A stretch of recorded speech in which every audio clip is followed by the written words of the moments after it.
Hello everyone and welcome back to Gravity's Random. It's been a while since that last video, or not a while rather, but it's just been a few days since that last video. And I finally compiled everything that I've read this year, and it comes out to about 65 books and 16 zines. So we're gonna go through all of them today.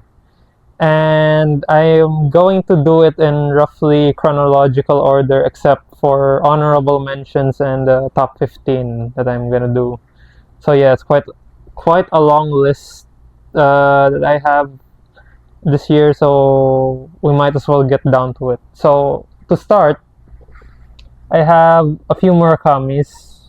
Actually, there are a lot of Murakamis that I've read this year, but I wanted to basically get the year started with Murakami. So this is the first one I'm going to show you, Dance Dance Dance by Murakami, and it's about it picks up from the Rat trilogy, being Hear the Wind Sing, Pinball 1973, and A Wild Sheep Chase, and this picks up from the events of A Wild Sheep Chase, and it follows the same narrator as he this time tries to look for his friend Rat, and he also tries to look for his mysteriously vanished girlfriend, apparently it says here, and he makes the acquaintance of a teenage psychic, and for some reason they go off to Hawaii, and that's where he finds out about what really happened. But it's unclear. Murakami does not give any answers, but he leaves us with more questions than usual. So this book is very good, I should say, but I also found it to be a bit dragging, especially the middle part, and a bit cliche at times, but it's still very good. There's a flow to this. It still reads the same as his other work, early work, and for a sequel to the original Rat trilogy, it certainly makes for a nice epilogue. And yeah, I really wanted to see more of the Sheepman in this, but you don't really get much of that. You only get to see him in about one or two scenes throughout the whole book, but I still found it enjoyable nonetheless. So Dance and Dance by Haruki Murakami. And I also have South of the Border Was the Sun.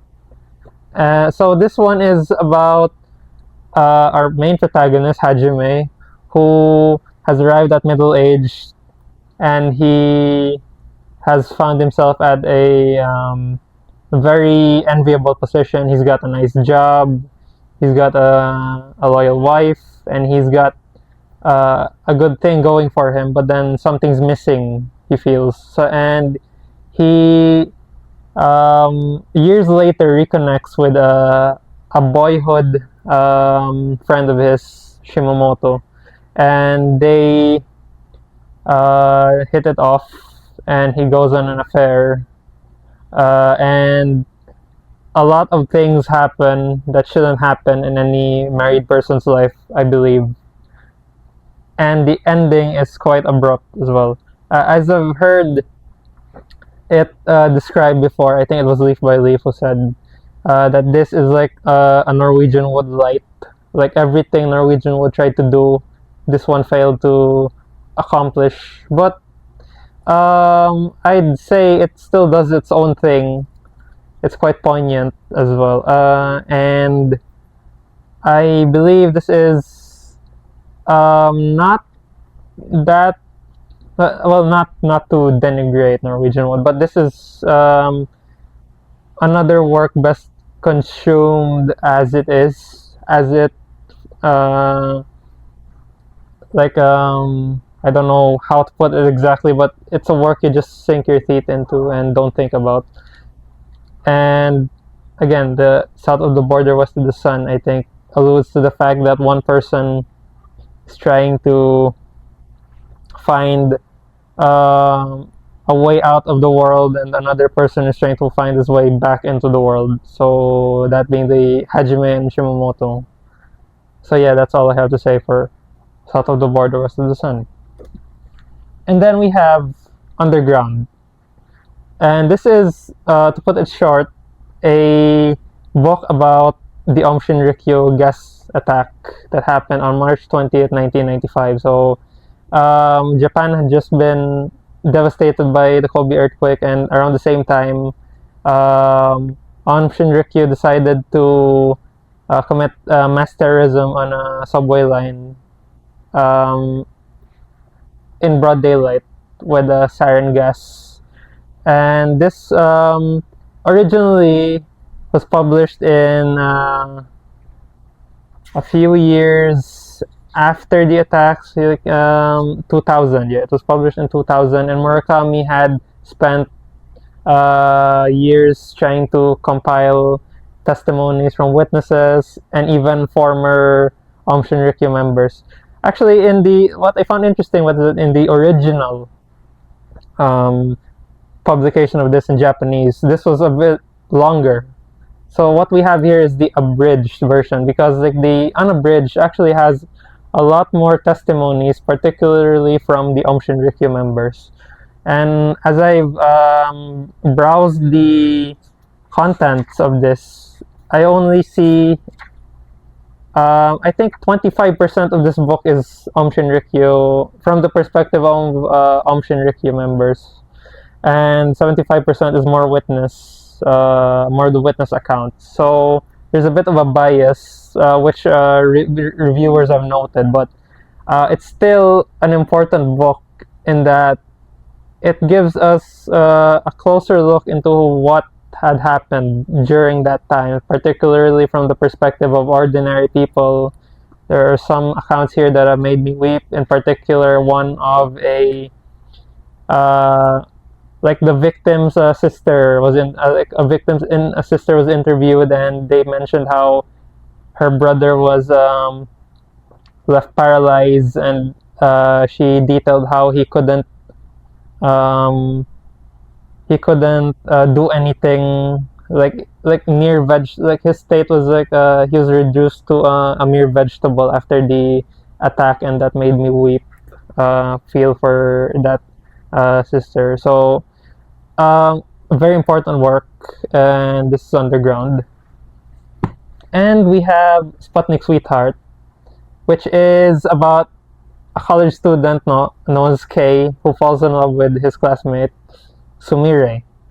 And when Sumire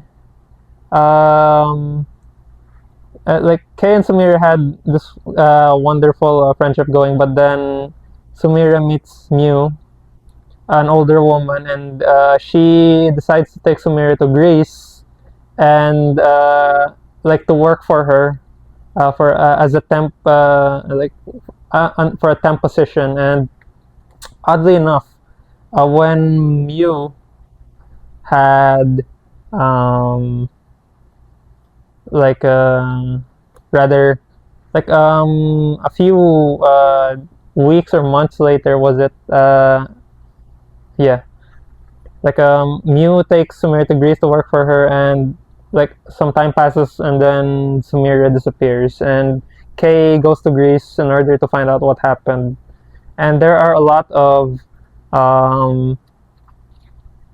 again, trademark surrealism from Murakami as always, but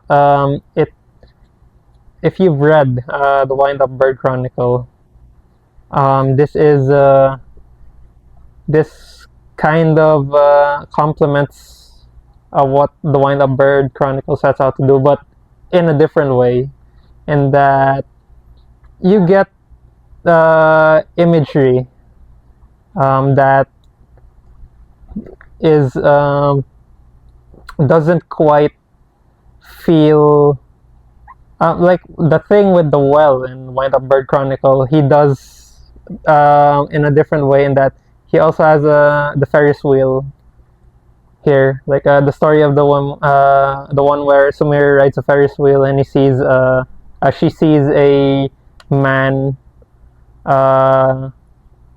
like some paranormal stuff going on, like with Mew and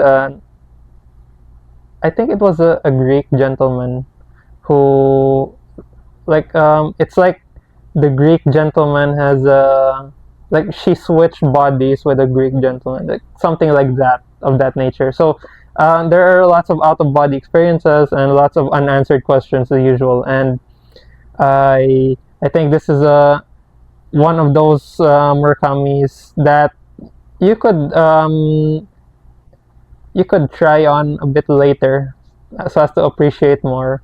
And of course, this book has one of my favorite, perhaps my absolute favorite Murakami quote, and that one about human loneliness. Like, why were we, like something along the lines of, why are we so lonely? Like, were we put here on this world to nurse human loneliness? Something like that. So yeah, Sputnik Sweetheart.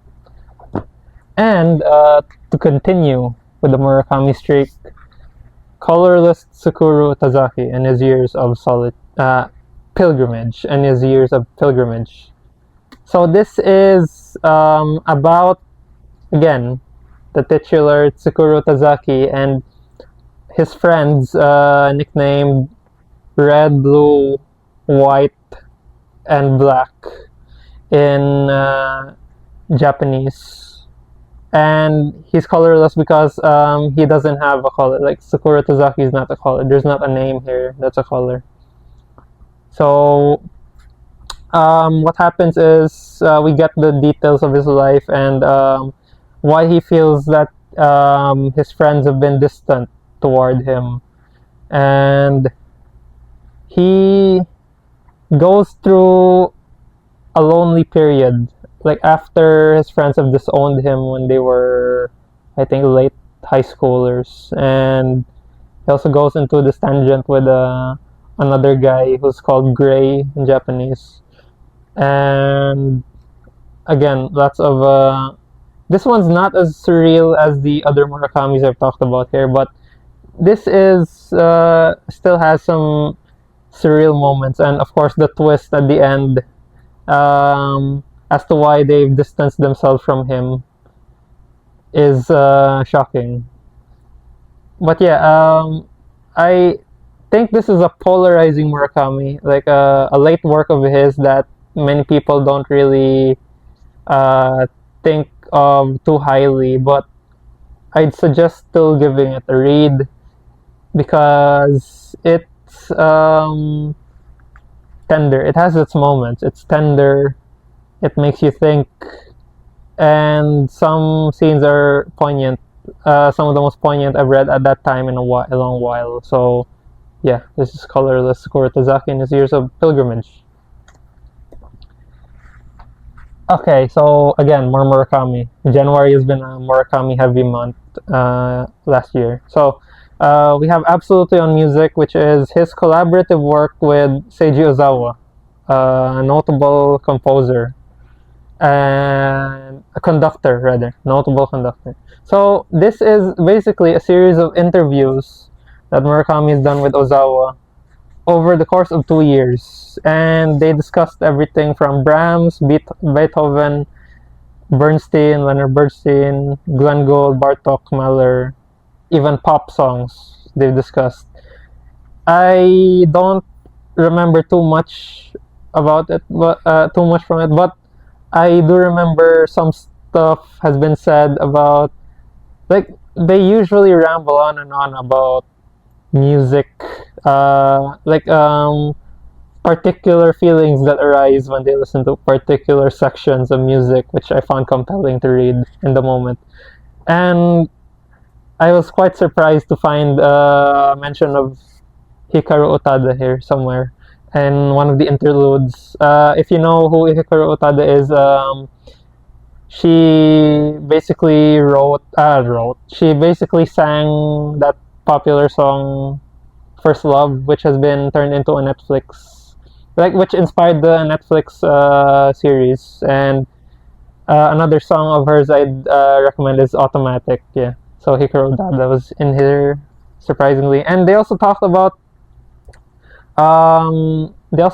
record collecting, which is quite interesting as I've slowly been building my vinyls over the past few weeks. Like I started just last month, and to see them, to have read about record collecting before I decided to dip my toes into records is quite fun to read. So yeah, absolutely on music.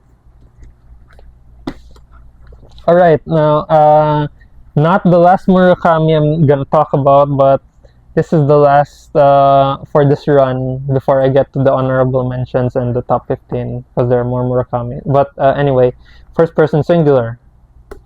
This is this is probably his latest short story collection. Not his latest book. The latest book would have to be The City and Its Uncertain Walls. But this is Murakami at his most meta, I think, because many of the story ideas in here have been done before, and I've heard that this is not as great as his earlier stuff. I think this is a pale comparison. This is a pale. Like if you extracted Blind Willow Sleeping Woman, this is like a pale rendition of that. But it still has. I mean, if you're a diehard Murakami fan, you'd still find something to appreciate here. And my favorite story has to be, again, of course, The Confessions of a Shinagawa Monkey, and Charlie Parker plays Bossa Nova. Like Charlie Parker plays Bossa Nova. Basically, it's about this record called Charlie Parker Plays Bossa Nova that a narrator finds, the unnamed narrator finds in a jazz shop, jazz record store, and that record, when it comes back, doesn't appear on any inventory lists, and basically it's like a made-up record. And then like the ghost of or like a vision of Charlie Parker appears to him towards the end and tells him how glad he is like to know that someone's still listening to his music, which I found very funny. Yeah, and The Confessions of a Shinagawa Monkey again picks up from the Shinagawa Monkey story in Blind Willow Sleeping Woman. If you know, you know. But basically, the aforementioned Shinagawa Monkey confesses that he's tells the unnamed narrator about his new lease on life after being drafted into a hot springs as a temporary worker, until a twist happens. Of course, it's always a twist with Murakami. And another notable story here is the Yakult Swallows Club poetry collection. The Yakult Swallows poetry collection, rather, which is about this woman who gives Murakami a chapbook with a chapbook called the Yakult Swallows poetry collection. And there are extracts of it, that chapbook in here. Like again, that chapbook is an invention of Murakami's. I mean, I tried to look up. If I tried looking, like after I finished that story, I tried to look up whether he really made a chapbook by that name, but then I just realized he made it. It's like his own invention, much like how he invented a certain author in Hear the Wind Sing, and I think a certain sci-fi author in Hear the Wind Sing. So yeah, first person singular, not as good as his other work, but I still give it a read, even if you're a diehard Murakami, especially if you're a diehard Murakami fan. Okay, now we go to the other books here.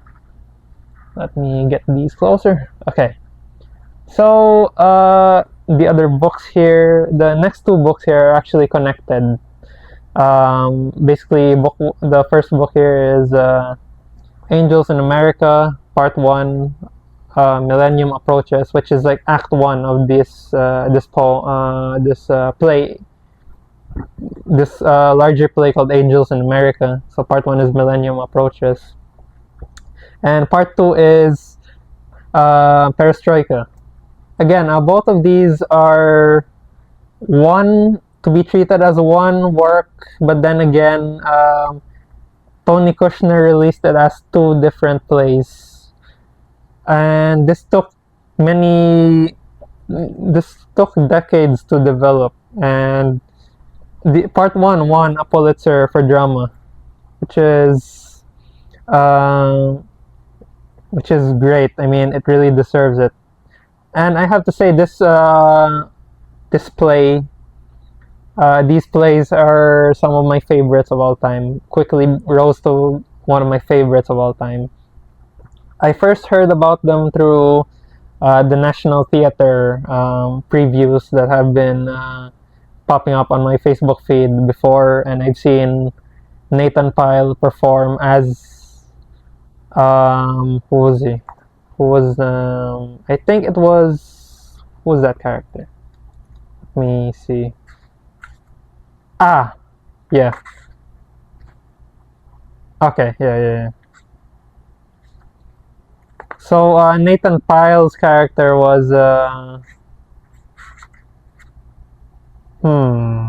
Roy Con. Yeah, right. Roy Con, which is loosely based on a real person. Roy Con was a real person, but he's been fictionalized for this series. Like he apparently is gay in this. Well, I mean the tagline is a gay fantasia and national themes, but basically this play talks about this play in two parts talks about HIV, AIDS, and focuses on a number of characters, um, all of them on the LGBT spectrum, and talks about how they've coped with the AIDS crisis, how they've been dealing with it. Like, because some characters here have had, like, for example, Roy Kwan here in Perestroika has AIDS, and one of the characters here, I believe, is called,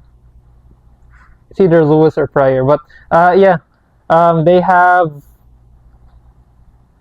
AIDS as well, and it also deals with the political implications of the AIDS epidemic in a number of ways, all of which I can't even begin to describe in such a short review. But I was really drawn to these. I finished them in about a few hours each because they were very hard to put down. I especially loved the dialogue, the banter between Lewis and Pryor was one, and the telephone scene in particular with Roy Con was a very compelling one in here, Perestroika. But it's nice to read in succession. This one, I believe, if you read these in succession, it would hit even harder because part one and part two are like it's best to binge both at once. But if you'd rather want distance between the two, it'll also be good. Yeah, I think. So yeah, Angels in America Part 1, Millennium Approaches, and Perestroika. Alright, so we go to other books here. Let me see. Okay, now we have the Cormac McCarthy's that I have. I have a few more that I haven't read, but I'm saving those for this year, hopefully. But I've read the capstone project of the Border trilogy, which is Cities of the Plain, and this picks up from this is the story of this is the book where John Grady Cole and Billy Parham finally interact in one book, because in book one, All the Pretty Horses, that's John Grady Cole's story, and book two is The Crossing, which is Billy Parham's story. And basically Cormac McCarthy's Cities of the Plain is where both of them interact and both of them intersect.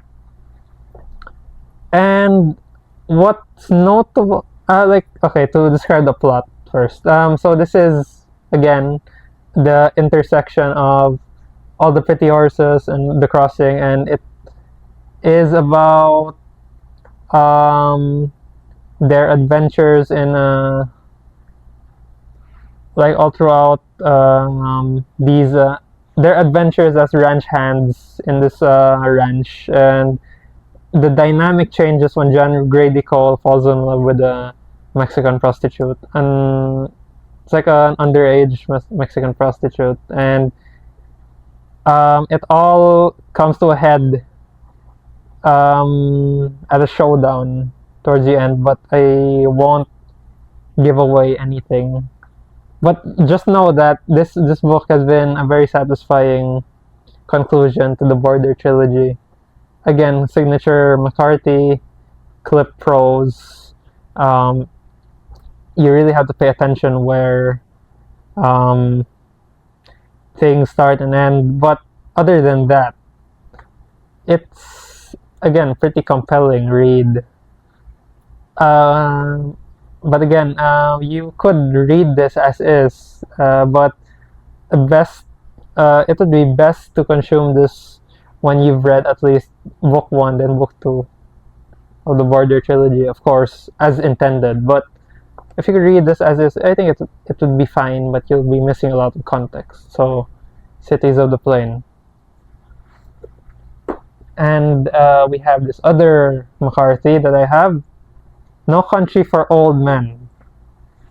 Of course, you've heard about this through the movie by the Coen brothers, but I decided to pick this up this year because, well, I've had fond memories of the movie, and I wanted to see how it differed from the movie. And interestingly enough, this started out its life as a screenplay before McCarthy decided to expand it into a book. So basically, this is the story of Llewellyn Moss, and he was out hunting for deer when he stumbles upon cash and a drug deal gone wrong, and he runs off with the cash.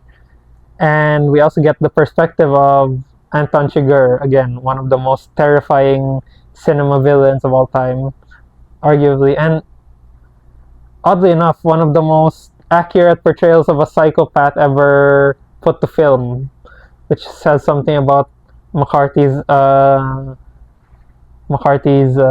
prowess as in portraying darkness. So,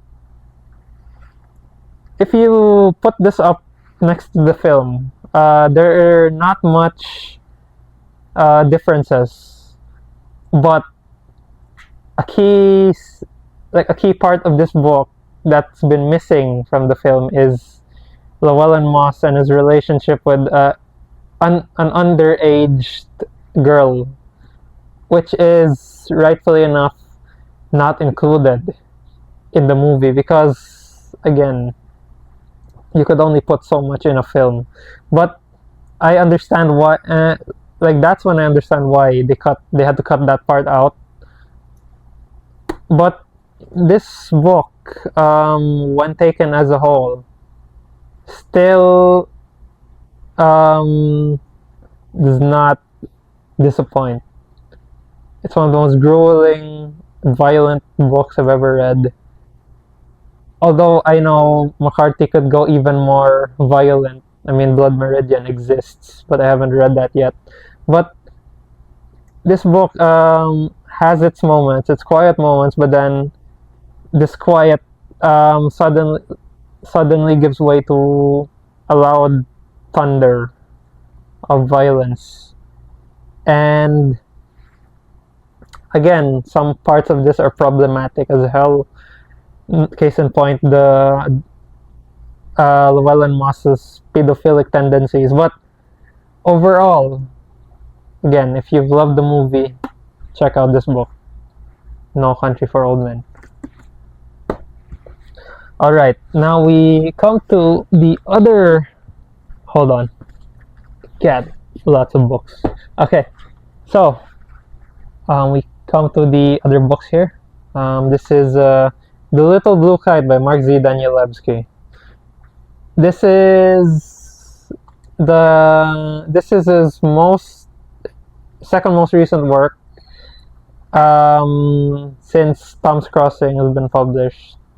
I say second most, but yeah, this is basically a picture book about Kai and his fear of flying a kite. And there are 3 ways to read this book, according to the promo here. The first one is just follow the rainbow text. Second would be follow the rainbow text and the blue and red and the rainbow. And then for the third way, you could just read from the beginning. Again, Danielewski up to his usual antics. So yeah, here are some visuals. See, very stunning visuals here. Perfect book to read your kids, in my opinion. So yeah. This book it's oddly enough connected to the Familiar series. So if you've been familiar with The Familiar, it supposedly had a planned trajectory of 27 volumes before Pantheon decided to cancel Danielewski's obligation with the series by ending it at book 5. And since book 5, I've been noticing a lot of tells in that Danielewski inserts subtle references to The Familiar from ever since that did not pan out. So this book is the same book that Aster reads Xanter in book 5 of The Familiar. And this book is about Kai, who's afraid of flying a kite, and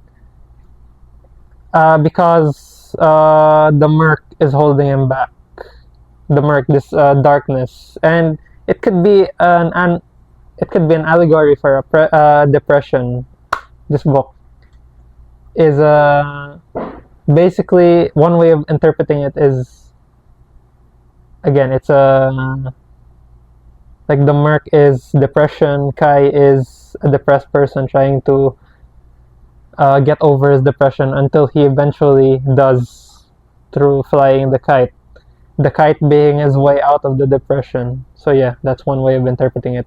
Other than that, very creative. Again, Danielewski, a lesser Danielewski on par with the Whale Stole Letters and maybe even the 50-Year Sword, but still highly recommend, especially if you've been a fan of The Familiar. Okay, now we come to Tropic of Orange by Karente Yamashita. So this is a multi-layered story about a multi-layered story with an orange at its center. So let me read the back. So apparently there's this caretaker for a news anchor who discovers a dealer of human body parts, and the news reporter has also been following leads about homeless people uniting and taking up residence in abandoned cars, and there's also this Asian American sensei, or it's like their term for a first generation, correct me if I'm wrong, but I think it has to do with generational like residents in America. But yeah, there's this Asian American sensei who conducts symphonies from a freeway overpass. And then again, there's the orange, the aforementioned orange, that is responsible for it's like the Tropic of Cancer has attached itself to that orange, and as the orange travels from Mazatlan, Mexico, all the way to LA, It drags with it the Tropic of Cancer, and certain electromagnetic anomalies happen as the orange travels, which is a very existentially inconvenient way, which is an existentially inconvenient truth for the characters of this book. So again, this book is basically a critique of the North American Free Trade Agreement, and and apart from that, it is also a seething, blistering critique of how society has sidelined Asian Americans from the greater conversation of, again, social issues, and loads of magical realism throughout this book. There are some moments in here that are hard to forget, especially the big battle between this dealer of human body parts versus the embodiment of NAFTA called Super NAFTA. It's like this android-esque figure, and they have a big boxing match towards the end, and of course the guy wins because it's like Yamashita's way of saying suck at NAFTA. Yeah. And this is a book I think I'd like to revisit someday, because there are lots of stuff in here that I found very interesting, and I really want to read more of Yamashita's work. And I think I'd like to get I Hotel by her next, or maybe Through the Arc of the Rainforest, or Brazil Maru is one. So yeah, Tropic of Orange by Karante Yamashita. Okay, so we have some local works here, a string of local works, some of them from the IMBF this last year, April, and others. So first is Metatarso by Sir Herms, or as he is called, Hermitanio, his pen name. So this book, this booklet, this zine, is basically a collection of poems in the Hiligaynon about life in Iloilo, but filtered through satire, because he talks about, there's one poem here about lies, one poem here about the hassle of commuting. It's like people, like he likens people commuting to sardines in a can, because that's how crowded it is when riding the transpo here in Iloilo, where I live, and I can attest to that. Because like there are moments in which there are moments where you have to stand up the whole trip because you can't do anything because there are a lot of people. And so there are also poems here that also talk about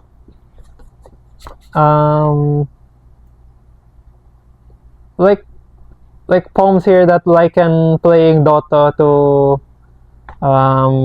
extrajudicial killing, like which is clever analogy on his part.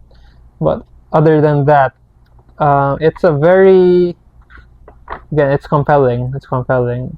I think the most scathing critique here is like him talking about how in the future we'd have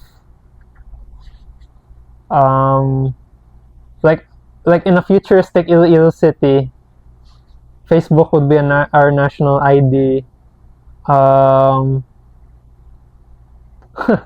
Like God,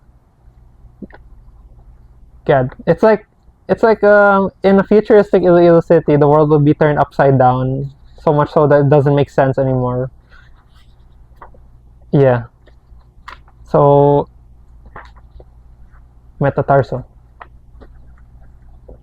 And another one by again by Sir Herms.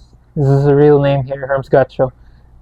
This is another one called Diablo Boys, which is basically from what I've heard about this book, it's like this booklet, this novella, is his recounting of it's like a roman play in a sense that he talks about him and his friends, but filtered through the lens of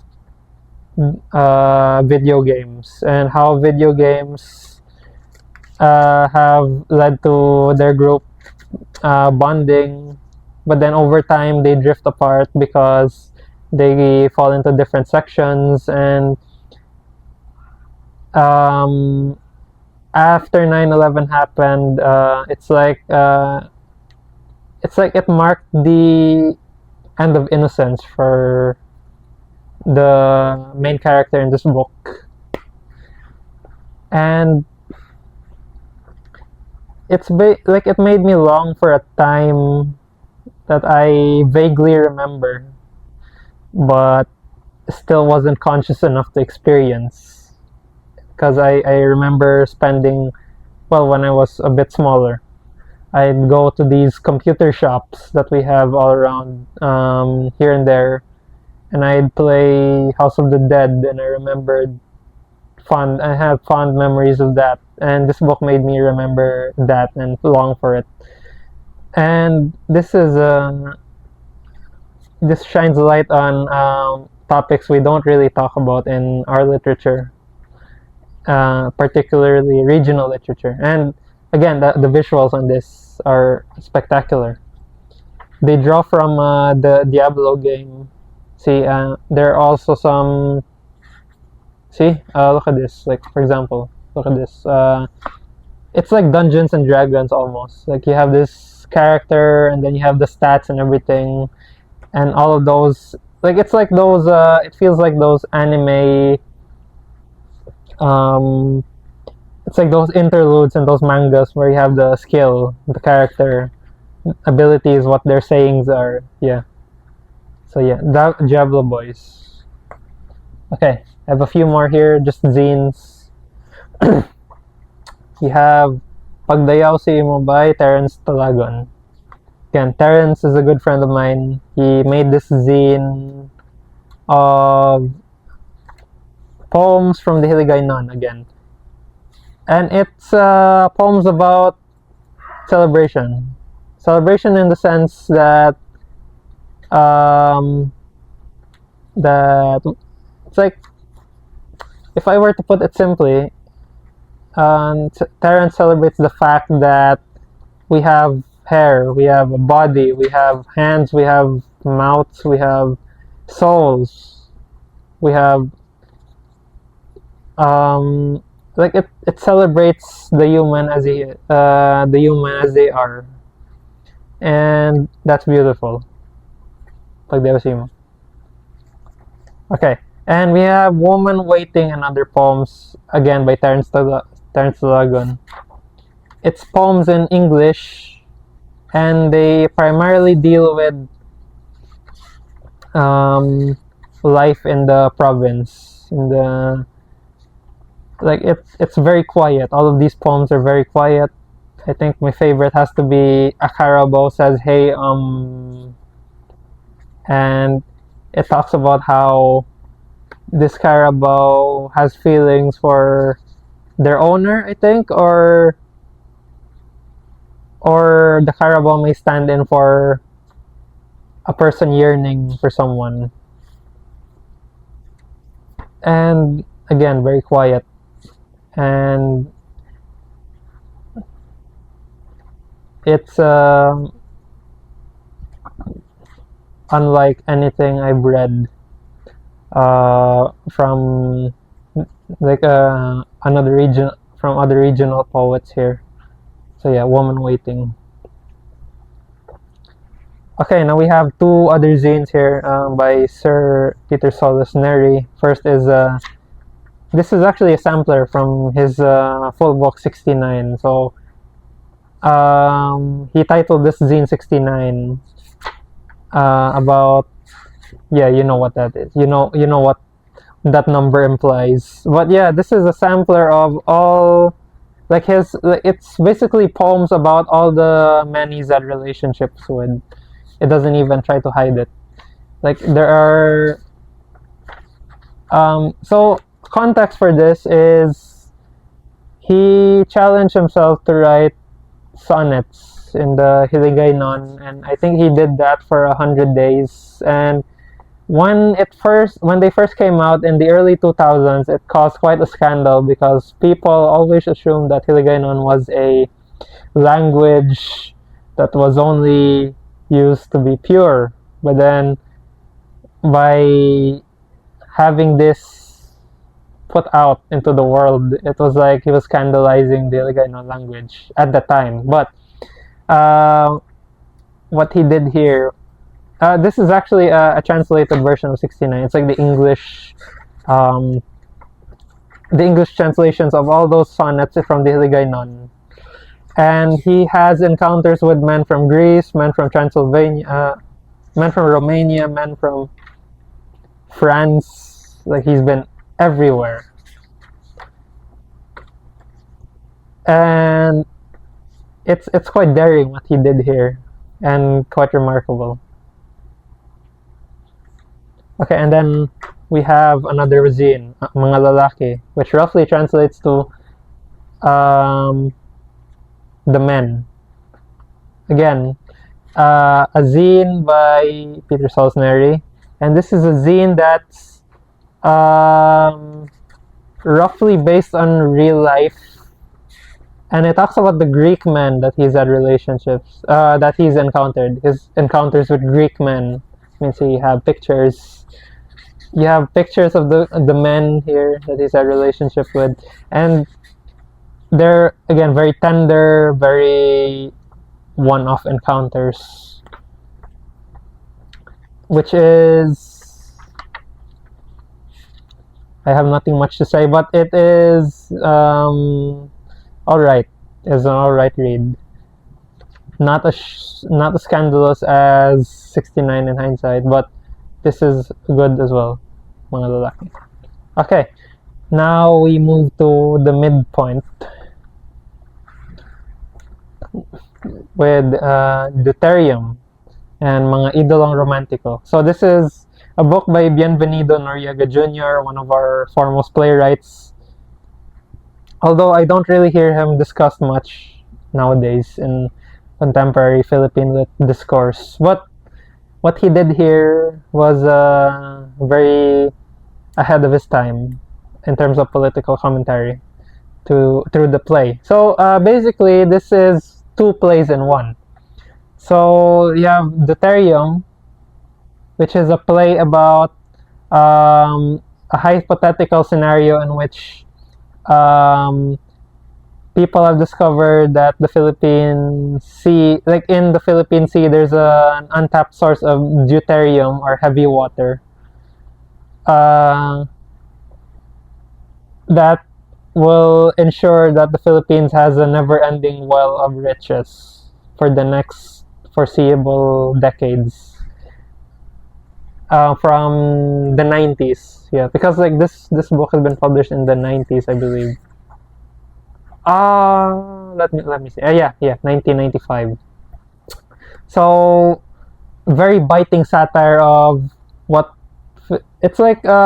If I were to summarize this in a thesis statement, Deuterium, it would be that the Philippines, while they may have much riches, are often misguided about how to use those riches, because there are characters in here that betray their personal moral principles and sell themselves out at the first instance of riches and wealth. And again, very relevant. I think this is an underrated Filipino poem that people have to read in the Filipino, I should add. Both of these are in the Filipino. And they both won a Palanca Award in the Dulang Haba. Like a one-act play, and then the other one is a full-length play. or wait, rather, okay, yeah, 3-act play rather. And mga idolong romantiko is like, in a nutshell, people love other people, people go crazy over love, and a lot of death occurs. And it's I didn't enjoy it as much as Deuterium, but it's still funny. Both of these are funny, but I'd pick Deuterium more if you had a gun to my head. just kidding. But yeah, so that's Deuterium and mga idol romantico by Bienvenido Noriega Jr. All right, now we go back to international this time, and that is Personal Days by my boy Ed Park. And this is Ed Park's debut novel, which is all about a collective we, and this collective we is composed of employees who are on the verge of being let go because of their company that is falling apart.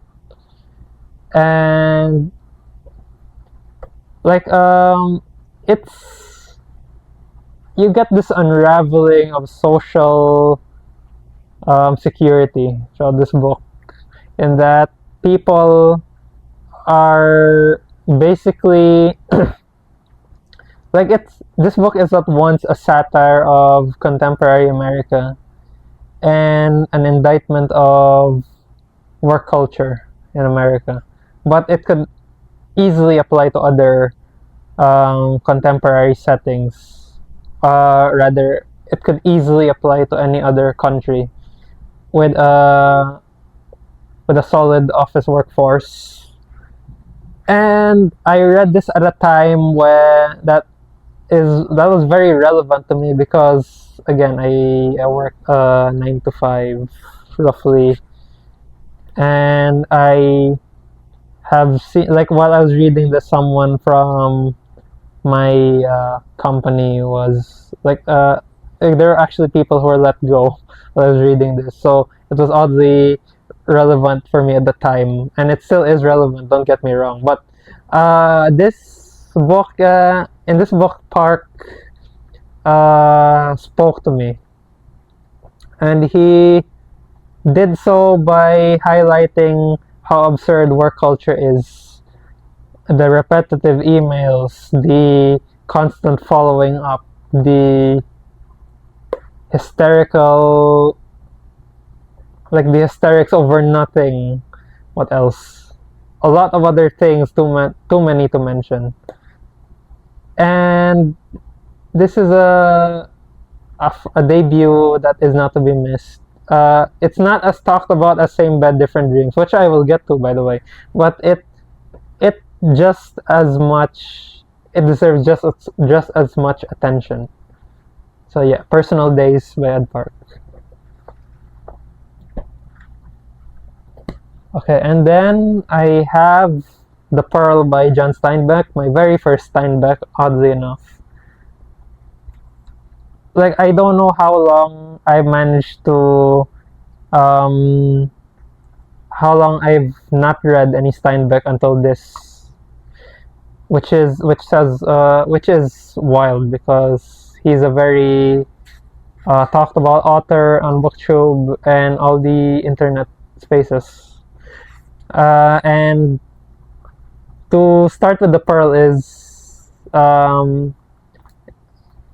quite something. So basically, it's a retelling of this Mexican legend involving a poor diver who finds a big pearl. And when he finds this big pearl, he unknowingly unleashes a string of bad luck that comes for him and his family. And it only ends when he throws that pearl back into the sea, where no one could claim it for themselves. This book has been one of the heaviest and unexpectedly dark, has had one of the heaviest and most unexpectedly dark endings I've ever read in any short work. And he constantly, like Kino, the character in this book, constantly talks about this music that he hears. Like, this book is grounded in music. Music as in there's good music, and that he listens to the wind blowing outside his house, or the ocean waves, his wife's laughter, his baby's laughter, all that good music. But then when he gets the pearl, it's like this pearl has some bad juju to it. Like, the pearl is like when he has the pearl next to him, it's like he hears bad music all the time, and that um, the pearl constantly whispers temptations to him almost, and he constantly gets undercut for the pearl because they fight like there are these dealers that fight over the pearl, but again, those dealers are just part of the same syndicate, and they just desperately want to try to get the pearl from him. And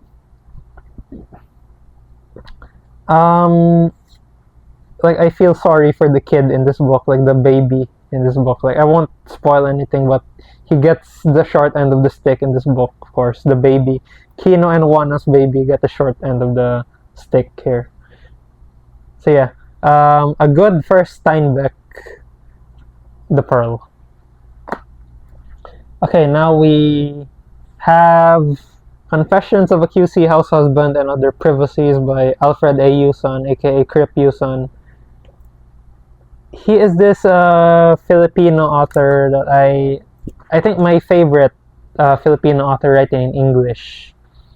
And I have not seen this so highly rated on Goodreads. It's just weird. Not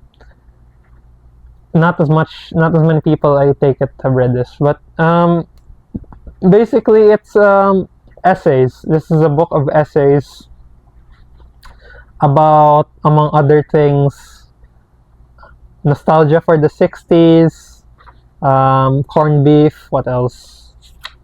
The literary mafia, a short biopic of Eddie Ramos, Fidel Ramos, or former president before Gloria, or rather,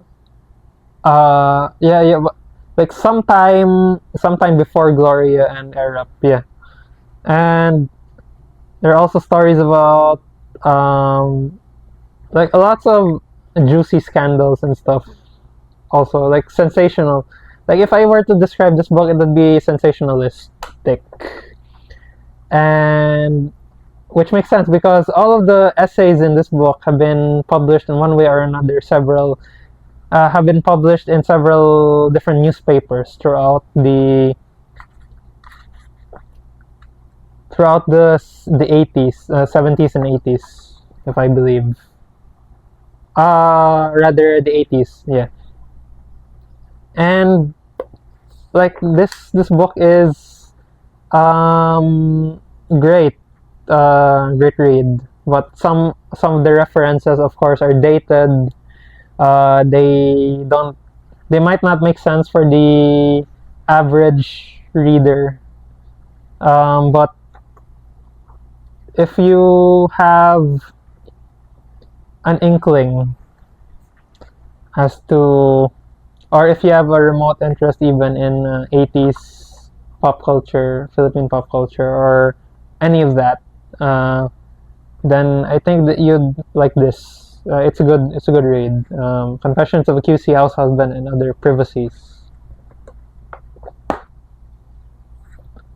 Okay, now we come to the next book here, which is The Long Take by Robin Robertson, who is who's written many books of poetry before this. Well, basically, this is a novel in verse that talks about this D-Day veteran with PTSD who comes from Canada but could no longer return to Canada, Nova Scotia, Canada, and instead goes to San Francisco in order to start again. and it talks about it's like um, it's like, if I were to describe this, it's like filtering the American dream through the noir, through the lens of noir. And there are a lot of references to noir movies throughout this book. And it also talks about the debilitating effects of PTSD on the main character here, Walker, the veteran, and about how the lives we have lived before are no longer are like the lives we have lived before are not the same as the lives that we have lived now. Basically, a kind of mono no awari persists throughout this entire work, and the ending is poignant as well. But I won't give any of it away. I'd rather you take a look at this yourself. It's and it's also a finalist for the Man Booker Prize as well, as you can see here, this byline. Yeah, the long take. Alright, now we come to some recognizable titles. Like from the other reviews that I've had on this channel. You have a scrapbook by Alan Derein. I made a video about this. It's short stories in Filipino, highly recommended. Okay. Now we have Us Two Together by Ephemeron. I've already talked about this in my last, I believe it was on my earlier reading wrap up in, I believe, August?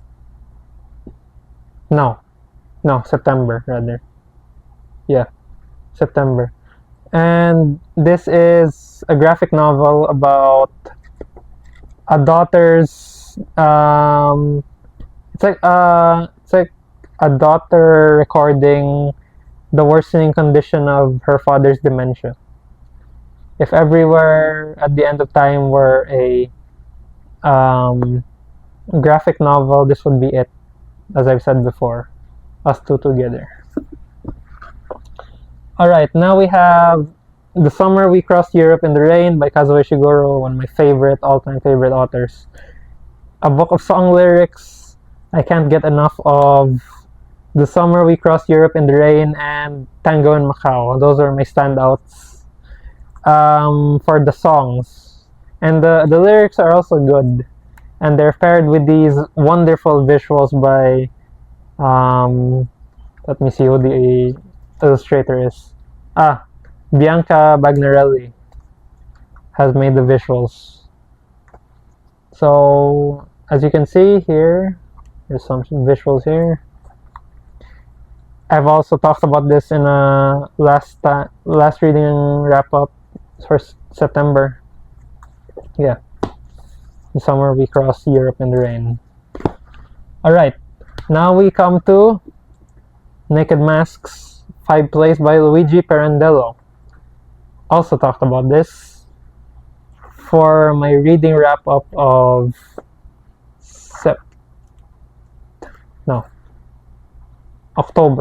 October. This was also in October, rather. Again, a book of plays, 5 plays by Luigi Pirandello, all talking about the conflict of illusion and reality. Highly recommended. And A Day of Pleasure by Isaac Bashevis Singer, also in October, and I've talked about this at length.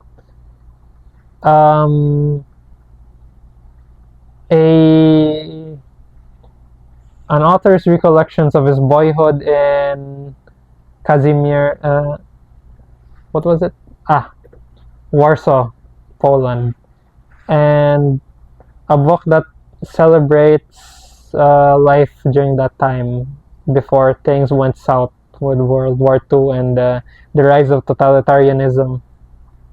Another book not to be put lightly. Highly recommend. Okay, now we are slowly getting through the bulk of the reading here. We have just a few more before I get to my honorable mentions. Okay, so Murakami Tea, a book about the t-shirts that Murakami has owned, and he talks about them in these mini essays paired with the shirts themselves. As you can see here, that's a Volkswagen shirt, and another one. It's okay. It's all right. Murakami Tea.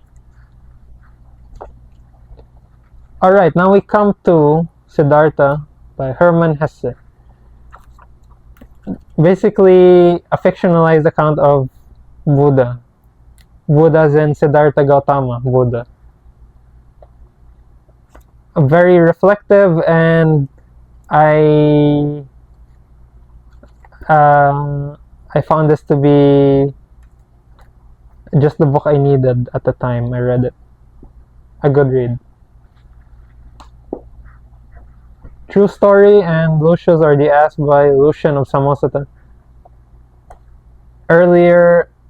Like an early treatment of satire, but filtered through the lens of Greek myth and the travelogue and whatever antics Lucian has been inspired by when he was writing it. It's a fever dream of a book in 2 books, and the wit is dripping from the pages. Very good book. True Story and Lucius or the Ass. Okay, we're almost through.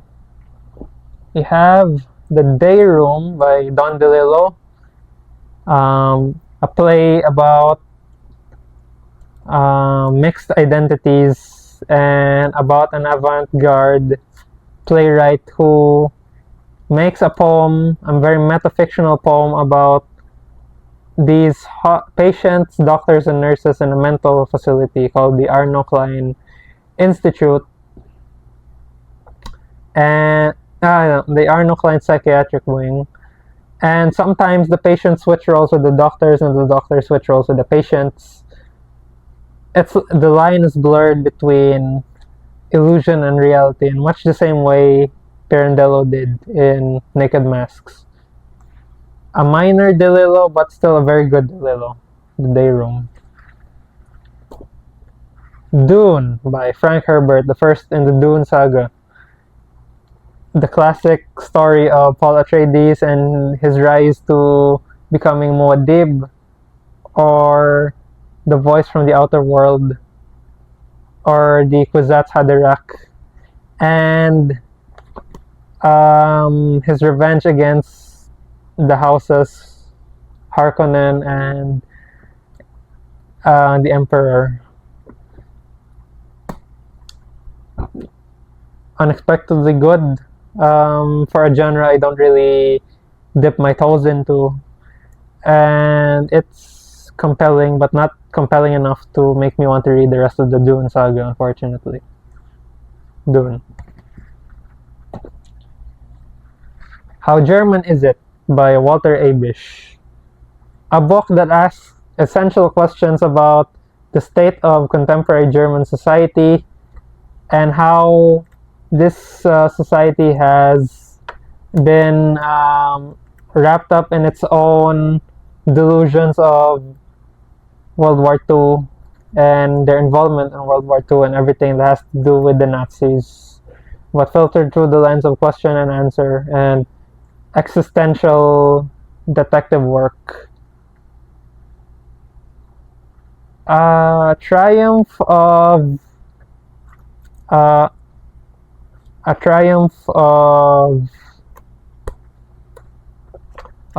German, like, no, rather, scratch that.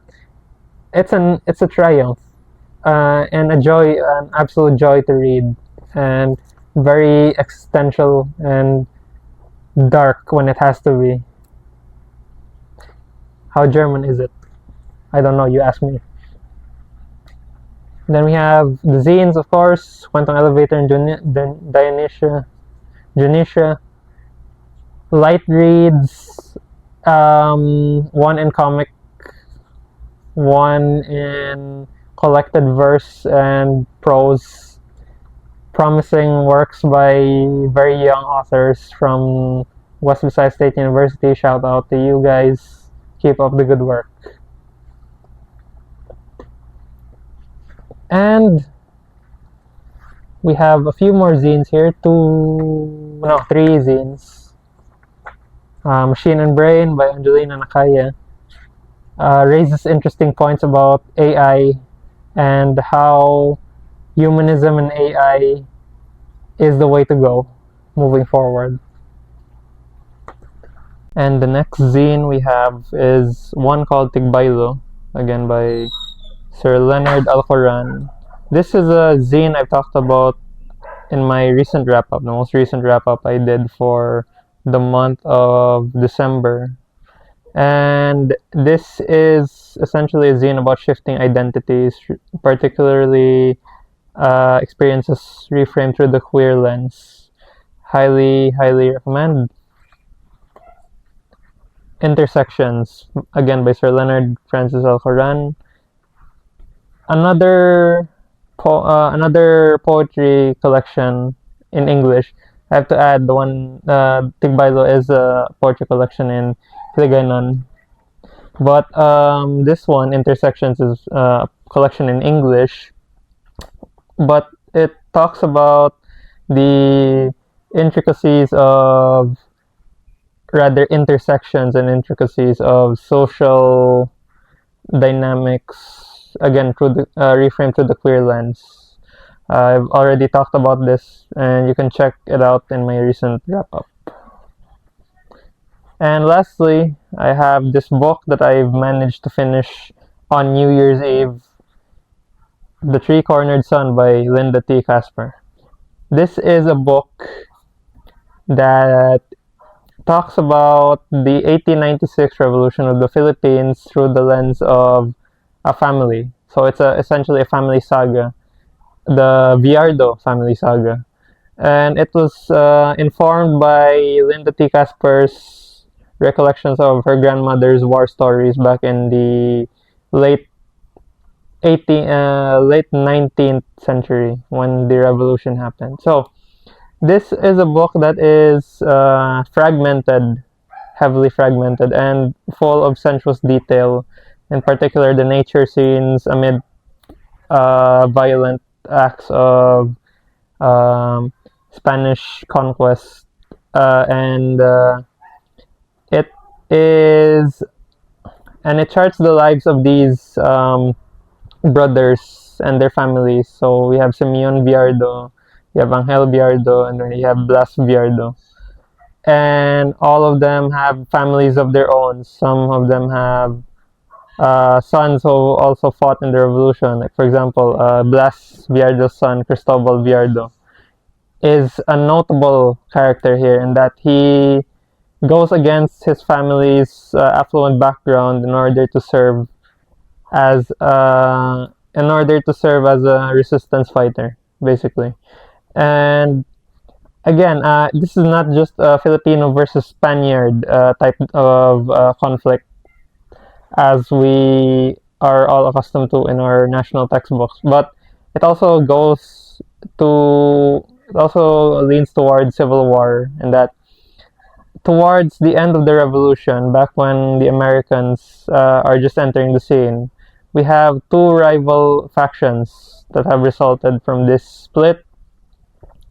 Like we have the context, we have the KKK, not the Ku Klux Klan. No, KKK is the kataas-taasang kagalangang katipunan ng mga anak ng bayan, or the highest, most honorable sons of the country, something like that. Rough translation there. So the KKK is a revolutionary force comprised of ordinary people for the most part, and they were once united under Andres Bonifacio, Emilio Jacinto, and all these other heads of the revolution. And their goal was to essentially topple the Spanish in charge of the Philippines at the time. And towards the end of the revolution, the KKK eventually shattered into two factions, namely Magdalo and Magdiwang. So Magdalo was, I believe, Emilio Aguinaldo, and Magdiwang is Bonifacio. So Magdiwang believed that the revolution had to continue, but then Magdalo decided to make the acquaintance of the Americans and try to make amends. Basically, Magdalo tries to make amends because of the schism. Filipinos have turned against other Filipinos, and we get this a lot running through this book. And I'd love to talk a lot about it, but since I only have a few minutes per book, so I'll have to end it there. Perhaps in a later video, maybe, if this applies. So yeah, The Three-Cornered Sun, a good read. Right. So I've gone over the footage from the regular reads that I've had, and I realized I missed a few, so I'm going to be talking about them before moving on to the honorable mentions. So I've got 7 more here. 3 zines and 4 books. So let me start with the zines first. So we have Parallelism by my good friends Jag Moiko and Albert Palmares. It's basically a collab zine of poetry and flash fiction. Oh no, rather it's a prose collection. So it was basically, in a sense, about, like, if you've heard about asymptotes in math, this collection would be the embodiment of that, because it's as if like the 2 points again in an asymptote is they may be so close but they never meet. So that's the kind of premise that parallelism has. Like, the stories here are about parallel lives that may or may not intersect, but are never fated to be. And it's poignant. It's a good zine of prose it's a good zine that collects some of their best stories. And yeah, I looking forward to seeing this published somewhere else, apart from in a zine format, maybe in a full book sometime if they ever release a collab. So yeah. Another one that they've done is Worlds Apart Through Little Things, and this is poetry. And some poems here have been are in the Hiligaynon, and if I remember correctly, they are again not about, or rather the concept is it rather that. Okay, scratch that. So the concept is, apparently, even the little things can keep the closest people apart, and maybe it can be the distance, can be the beliefs and the little things, but even with the distance, they said, people will always find ways to come together. And that this accurately sums up this collection. So it's about the many things collected in life that eventually become whole, cohesive one, and this collection is a good example of that. And then lastly, of the zines, we have Kakuhan. This is one of the earlier works, again, by Jag and Albert Palmares.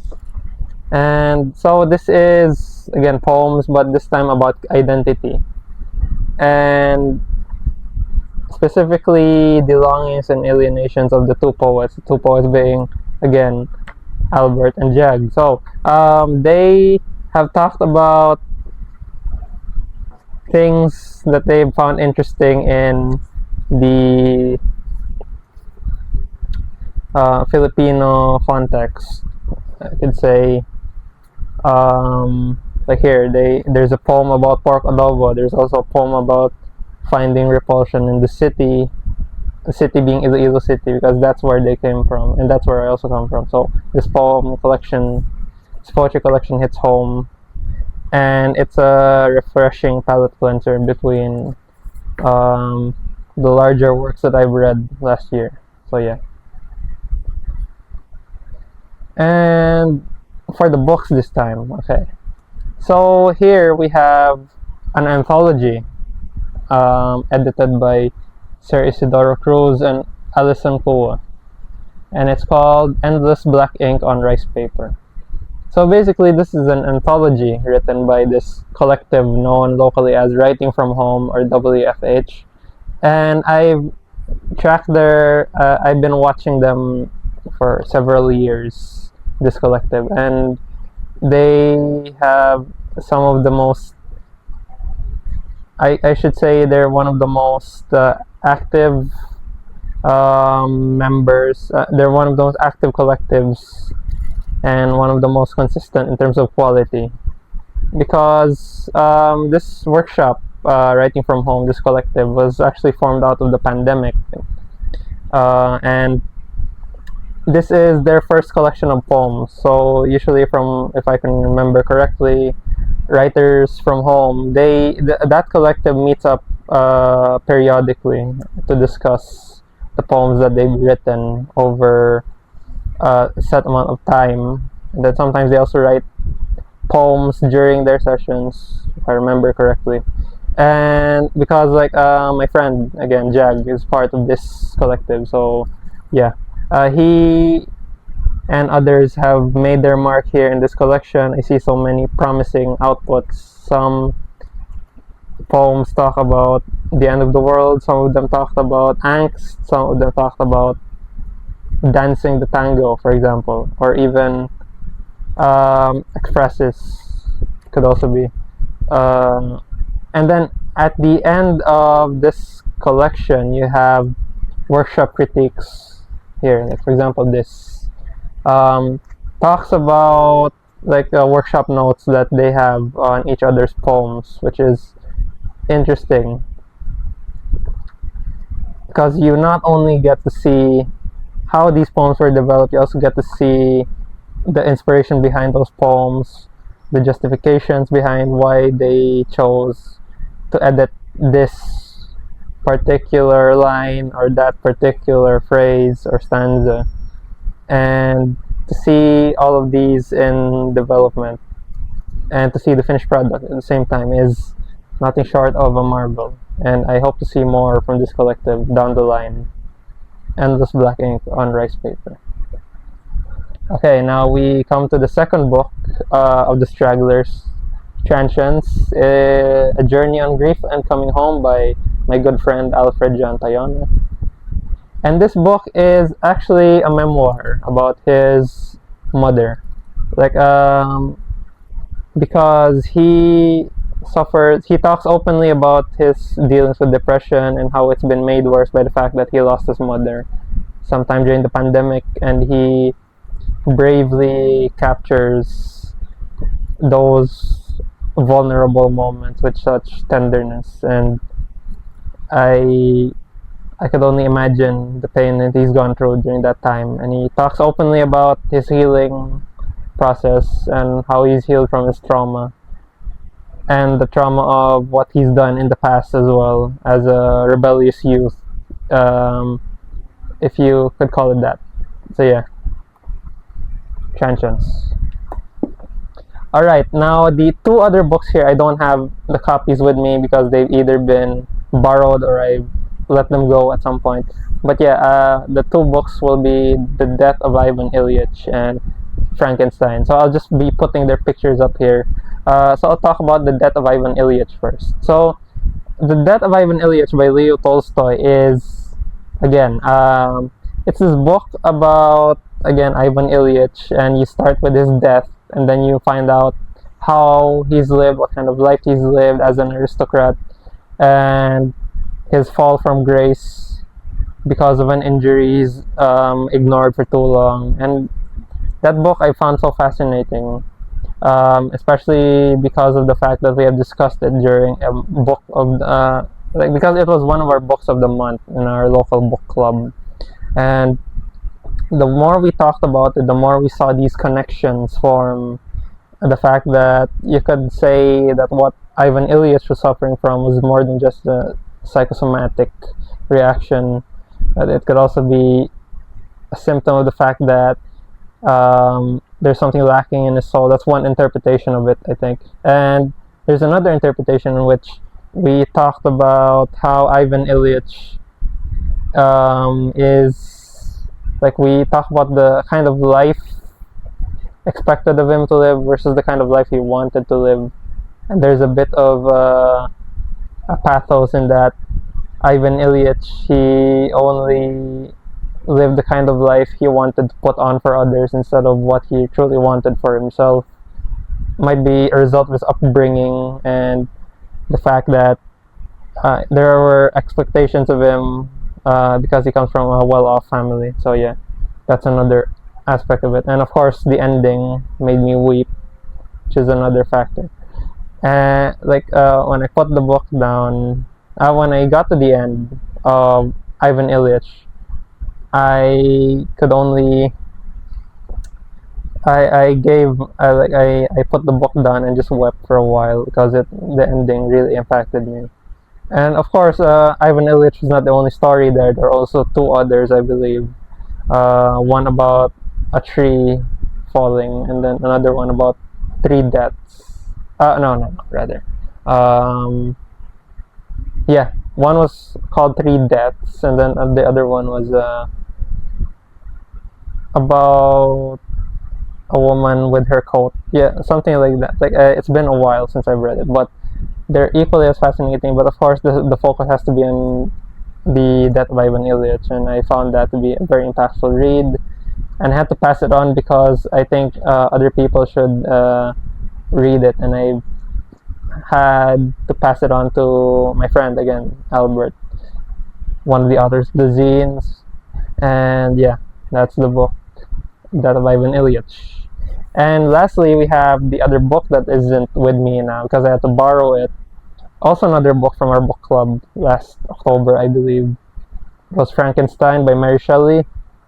It's a book that I've talked about on this channel already, but to keep it simple, it's a foundational work of modern science fiction, and I didn't expect much going into it, but I am still surprised nonetheless. But it in a way, it's everything that I hadn't and had expected of the work.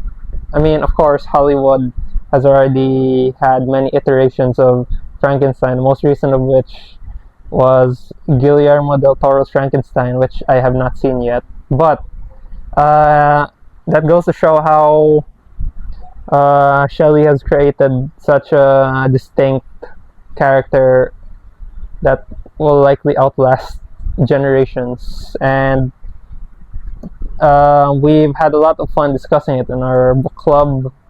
And the fact that we talked about how you could maybe interpret Frankenstein as a symptom of technology, or like there's this boundary between ethics and the ethics of life and the ethics of technology, and how far we can only take this technology that we have. So yeah, Frankenstein is everything and not that I have expected it to be, which was quite pleasant. Alright, now we move on to the honorable mentions. So give me a second. Alright, so I have quite a lot of honorable mentions here. I think it's 16 titles. And I'll have to start with Norwegian Wood. Okay, back to Murakami. Norwegian Wood by Haruki Murakami. Now if you're not familiar, this is Murakami's most, this is the most non-Murakami anyone might actually read, because if you know Murakami, he's a very surreal author, very magic realist author. But this is a book in which he takes a grand departure in that he focuses on a quietly devastating love story about this college student, Toru, and his Toru Watanabe, and his passion for uh, a woman called Naoko, who had lost a lot in her life and has become extremely depressed. But then she like it's a kind of will they won't they until another woman enters the field in the person of Midori. And like there's this push and pull all throughout the book that Murakami captures so well. Like he captures the nature of dysfunction very well through these characters. He also charts the toxicity of love. That's a notable theme running through this book. How love makes one toxic. How in one's desperation to escape personal tragedy, they cling onto love, but then that love ends up suffocating instead of nurturing. And of course, while many people may consider this a love story, it is merely a surface level assumption to make, because this is not just a love story, but rather this is a study in people coping with suicide. So while I won't get into spoilers, but something happens in Naoko's life which ends up making her depressed, and which in turn makes all the people connected to her with so like something personal, like a personal tragedy happens to Naoko, but then this personal tragedy ends up bleeding into the rest of the people connected to Naoko, and it spirals from there, spirals into a maddening descent. And as much as this book has been touted as a very problematic at times, it's still for capturing that nostalgia of 70s to 80s Japan. It gives this book some atmosphere. Very not to mention the Beatles song that this is tied to, as also holds some personal meaning for me, since it was the very first Norwegian Wood was the very first Beatles song I ever listened to. So yeah, Norwegian Wood by Haruki Murakami. First honorable mention. Second would be The Remains of the Day by Kazuo Ishiguro. I was quite surprised to find this just an honorable mention instead of the top 15, but that tells you a lot about how intense the deliberations have been for me. So again, to recap, The Remains of the Day is a book about Stevens, an aged butler of Darlington Hall, as he embarks on a holiday that will take him through his past under a certain Lord Darlington, who is a Nazi sympathizer. And as he goes on this trip, Stevens tries to reconcile his memories of Darlington and the fact that he fumbled very hard by refusing to love a woman who worked under him, who was very fond of him, but then he refused to love her for some reason or other. So this book is a very quiet meditation on the nature of authoritarianism, for one. It's also very preoccupied with the persistence of memory. And not only that, it is a book that tugs at the heartstrings just as much as it makes one think. I found myself steadily weeping throughout the end of this book because of the fact that Stevens had let everything, like, Stevens bought into a sunk cost fallacy, and all for what? major regrets that he won't ever be able to take back now that he is in his sunset years. So yeah, highly recommend, and another one I'd like to revisit, The Remains of the Day. Now next is a Pynchon. I think the first Pynchon that has appeared on this list, which is V. And this is Pynchon's debut novel about the quest for V. Is V a woman, an object, a place? This book doesn't give quite clear answers. It purposefully avoids the question purposefully avoids answering the questions of who V is. And this book follows a discharged Navy sailor who is Benny Profane, and his reconnection with a group of artists called the Whole Sick Crew. And parallel to his story, we get the story of Herbert Stencil, who is on a quest for V when he reads upon V in his father's old journals as a British foreign operative. And this book is a very while people have found this very dense and have had mixed reactions over this, I still found it very compelling. I mean, the shape, you see V everywhere in this book. You have the shape of the lampposts from your perspective of the lampposts running straight through a road. That's one shape. Then you have the narrative arc of this book is essentially a V. Again, more like an inverted V or other, but yeah. And the fact that there are many coincidences as to what V or who V is. Sometimes V could be a rat in a sewer, or sometimes V could be a woman with a clock, as in with a clockwork, with a piece of mechanism on her eye, or sometimes V could be a place in Africa, something like that. And the fact that Pynchon was able to skillfully blend together all those elements in such an early work of his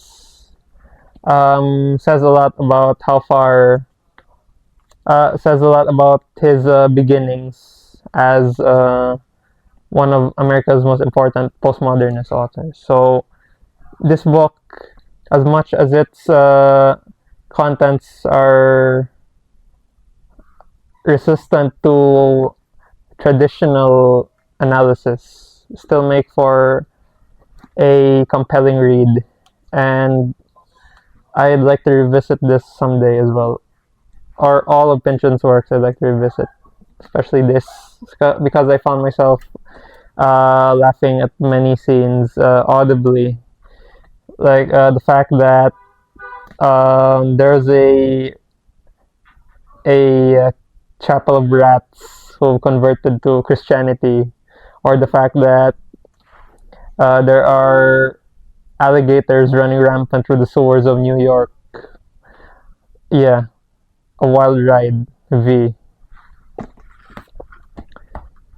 And next we have Johnny Got His Gun by Dalton Trumbo, which is a book that is at once a sobering perspective of war, in this context World War I, because this book was published before World War II even came out. It was published 1939, so just when World War II broke out, it was already out. Or rather, yeah, 1939. So just when Poland was being attacked by Hitler, this book was already out. And this book follows the perspective of Johnny as he navigates this terrifying realization that he has become a quadriplegic. He has no arms, no legs, he's blind, and he has a tube coming out of his mouth. So he is completely alone in his thoughts. And this book feels so claustrophobic, but then you can't look away from you can't look away from the violence and the shocking nature of what has happened to him, how he's been reduced to a half-living corpse after the war, after his wartime accident.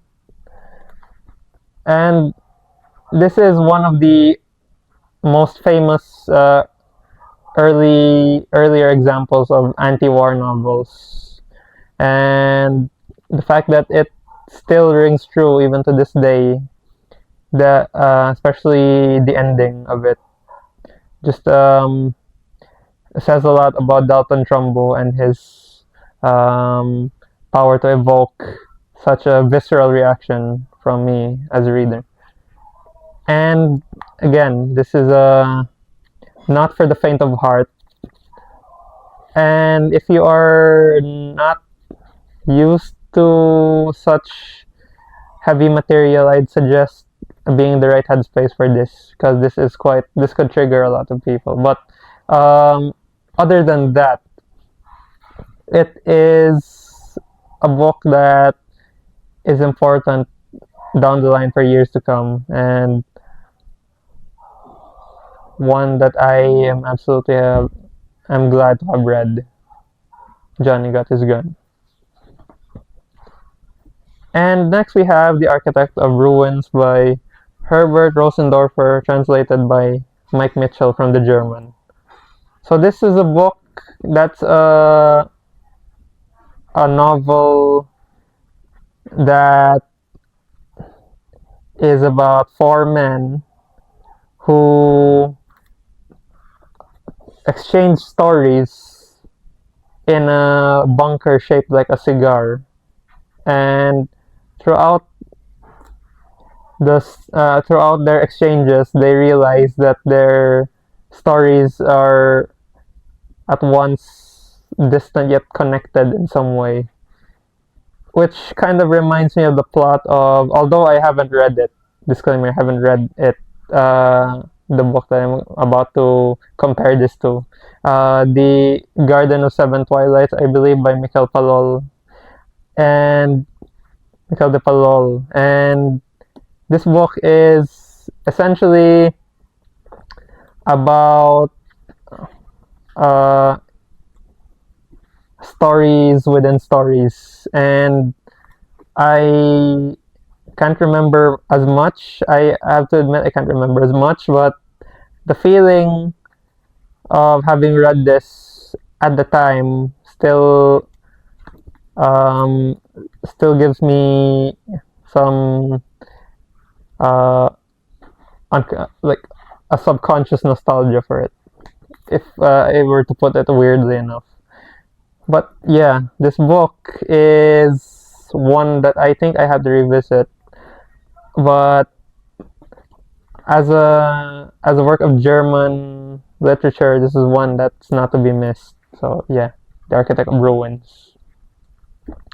And another honorable mention I have to discuss is The House of Memory, or House of Memory by Resel Mojares, one of our eminent historians in the Philippines.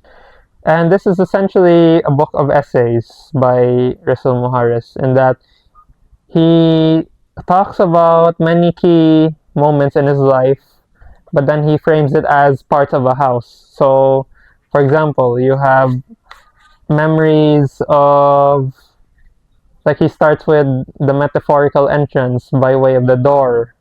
He talks about why he made this project, and then he goes to the foyer where he talks about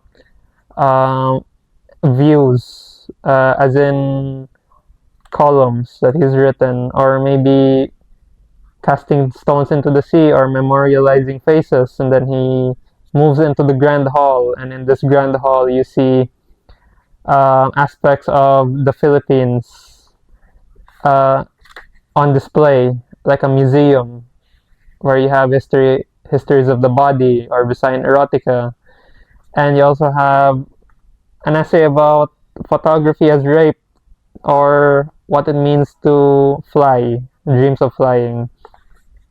And then he also moves into corners and corridors, and it is there where he talks about more personal parts of himself, such as his name, why his father has given him the name Rasul Muharis, or what it means to catch souls, or what it means to give gifts, or what heart and liver mean in the context of the Visayan language. Then we have the gallery, and in this gallery we have scandalous things that have taken place in the Philippines in full display. Like he talks about the art of the insult, the art of the expose, or like a spin on, and he also has a spin on Oliver Sacks here. Like instead of the man who mistook his wife for a hat, there's the man who mistook his child for a box, for example. And then we have the refectory, or the dining area, where he talks about the fact that we are what we eat, or how to drink in Cebuano. Then we have the study. He talks about watching a storm, how language speaks to us, and then he plays with words. And he also has dreams of basketball, on top of talking about the art of jeepney riding, or even musings about staying in a motel when he got to this area so late in the night that he hasn't had the chance to book himself in his functions hotel. And we also have the anterooms, which is a bit closer to the bedroom. Like it's like the room before a bedroom. And we talk about him keeping a diary and raising a scientist child, and the pilgrimages that he's made throughout his life, and how that's been invented, or how he grew up with the memory of learning about Rizal. And then lastly, we have the private rooms, in which he talks about being in which he talks about the very deepest parts of himself, like the fact that he was born towards the end of the Second World War, right as the Japanese were invading his village. And he also talked about coming home to the Philippines after quite a long while in the States, and why he never sang for his father.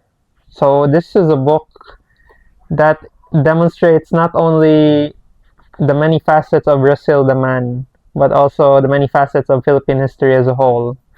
And Muharis elevates himself to such a way that he not only shines a light on who he is, but he also shines a light on who we are as Filipinos. So this is definitely a solid book. If I were to begin with any Muharis, I'd suggest this one, House of Memory. And we have At Swim Two Birds by Flann O'Brien, one of Ireland's most eminent postmodern writers. Before postmodernism even was before postmodernism even was standardized, or I should say. So At Swim Two Birds is essentially a story about it's a story within a story, basically. It's a very metafictional treatment of our nameless narrator, who I could only assume is Flann O'Brien, and his and the book that he's writing. And in this book, he writes about 3 different stories, basically. So he has the story of the Puka McPhillamy, the Puka McPhillamy, and he also has the story of John Fursky, and the story of Finn McCool, who is a real mythical figure of Old Ireland mythology. And throughout the course of this book, he not only plays with conventions, which were quite ahead of his time, but he also plays with the fact that stories are like he he interrogates the nature of story as well, in a way that kind of reminds me of John Barth, but in a whole different way, I should say. But the reason I had this as an honorable mention is because I had another Flann O'Brien on the list later on, but which I enjoyed more. Like, as much as I like to put this on the top 15, I couldn't have more. I couldn't have another Flann O'Brien on there because there were too many great books on the top 15. So yeah, I definitely found myself laughing out loud many times throughout this book due to the fact that there are many comic moments, of course, which reminds me of James Joyce when I read Ulysses for the first time. And again, another one I'd like to revisit because there might have been more than a few things I missed here as I was reading. But yeah, that's on Two Birds. And to follow that up, we have Mulligan's 2 by Gilbert Sorrentino, which was the reason I even picked up At Swim Two Birds before picking this up in the first place. Because Mulligan's 2 is essentially, again, follows the story within a story convention of it picks up from O'Brien's story within a story conventions, and that he also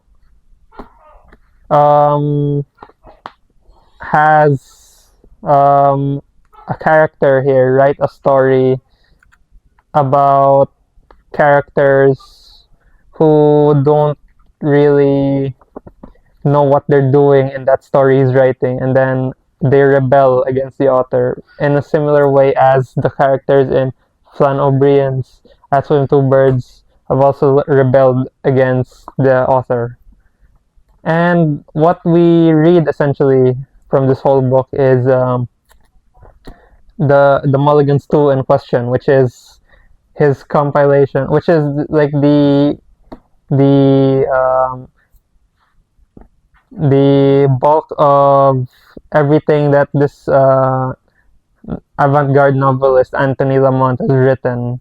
So basically, we read the Mulligan's 2 rightly composed of journal entries, erotic poetry, many kinds of parody, love letters, interviews, and everything under the sun that you can think of. And this one genuinely tickled my experimental sensibilities and made me excited to maybe try this kind of approach to my next books, or if I could, because this is a very bold and unconventional thing to put out back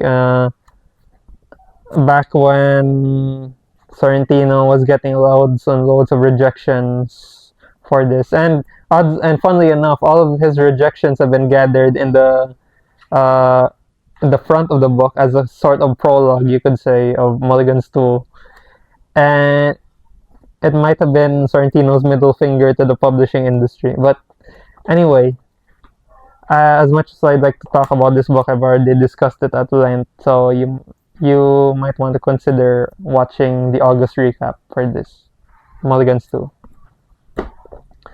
Alright, now we have The Revolution According to Raimundo Mata by Gina Apostol, another book that I've discussed in my August wrap-up. Essentially, it's a book about a found manuscript by one Raimundo Mata, who purports to have witnessed who purports to have witnessed the unseen side of the Philippine Revolution, even though the irony eventually reveals itself in the fact that he's half blind and is unreliable as hell throughout this entire book. And the fact that as much as Raimundo Mata's manuscript has been very muddled to read, it also the footnotes also complicate the fact that like the footnotes also complicate the text even further, the text in question being Raimundo Mato's manuscript. So we have an academic who insists upon historical historical importance, and when we have the point of view of a psychiatrist, and we have the point of view of a translator who makes who supplies any information. And then essentially this book ends in a perfect circle, in that it begins with it begins with half of a sentence and then ends with another half of a sentence, much the same way as Finnegan's Wake. And again, this is a book that I had much fun talking about with Miss Gina Apostol herself in one meeting. And again, I'm very happy to have read this last year, and I really want to read more of her work. The Revolution According to Raimundo Mato, people.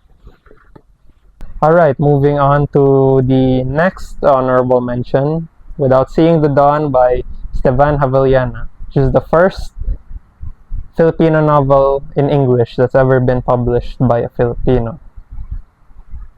This book originally was published in the States, but it's notable because it's the first, again, as I've said, first Filipino novel in English, according to Francisco Arceliano, one of our national artists in literature. And this is a book that I've also talked about in a reading wrap-up, I believe August it was. And I would 100% read this again and again in the coming years, because this is a book that has only gotten better and better with age, and I believe that this should be well, it already is required reading, but it should still be, like, it doesn't deserve I mean, it deserves more discourse, because, like, the way it stands now, it's endangered in the sense that not enough people are talking about it. And I hope to drive some interest in this book, because it's a narrative that we tend to eschew in a way, like, because while it's set in the Japanese occupation, and many people won't argue that the Japanese occupation is it's very understudied subject here, and I really hope more people get into this, because it really is a gem, and I couldn't recommend it enough, and it still rings true even to this day, Without Seeing the Dawn. Next is Tonight We Slurp in Color by Andrea V. Tubig. I've already talked about this again in August, and this is a book that is basically transgressive poetry about a variety of topics verging on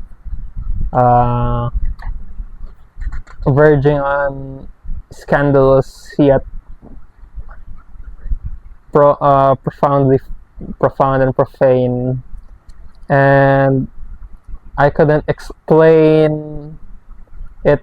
I couldn't explain everything here, but if you do manage to pick this up, especially if you're from here in the Philippines, it is quite a shock and a surprise as well. Quite a shock, rather, and a pleasure to read, not only for the range of vocabulary and the range of emotions that it has, but it also gives you a very vulnerable portrait of an artist in denial of what is happening everywhere. But at the same time, it's also a portrait of this artist and her fight against fairness in essentially what is an industry that is full of exploitative people.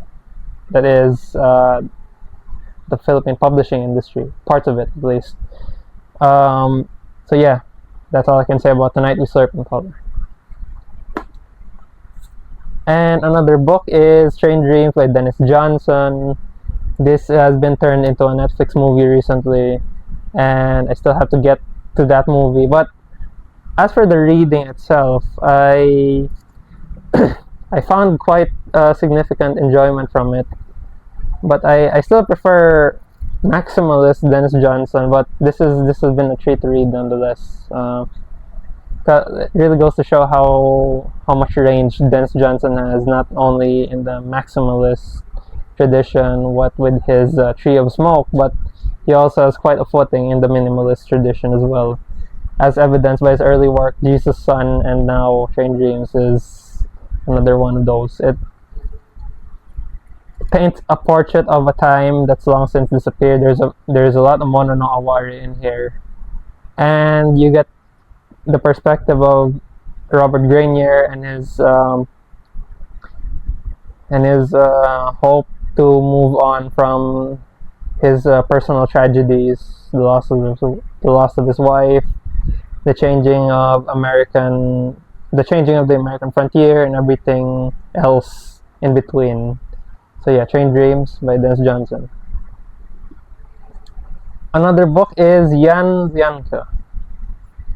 Jan Lianka's The Explosion Chronicles, a phenomenal book, a very good example of Chinese magical realism, or what he would call mytho-realism in Lianka's own words. So it is highly satirical. I found myself laughing out loud more times than I can count. And it's close. If I could use some authors to compare this to, I'd say a close bet would be Gabriel Garcia Marquez, and I think Franz Kafka. Of course, Franz Kafka is a pretty accurate, like somewhere between Franz Kafka and Gabriel Garcia Marquez would fit the bill. So yeah, I don't want to explain much, but if you do pick this up, be in for a wild ride. The Explosion Chronicles.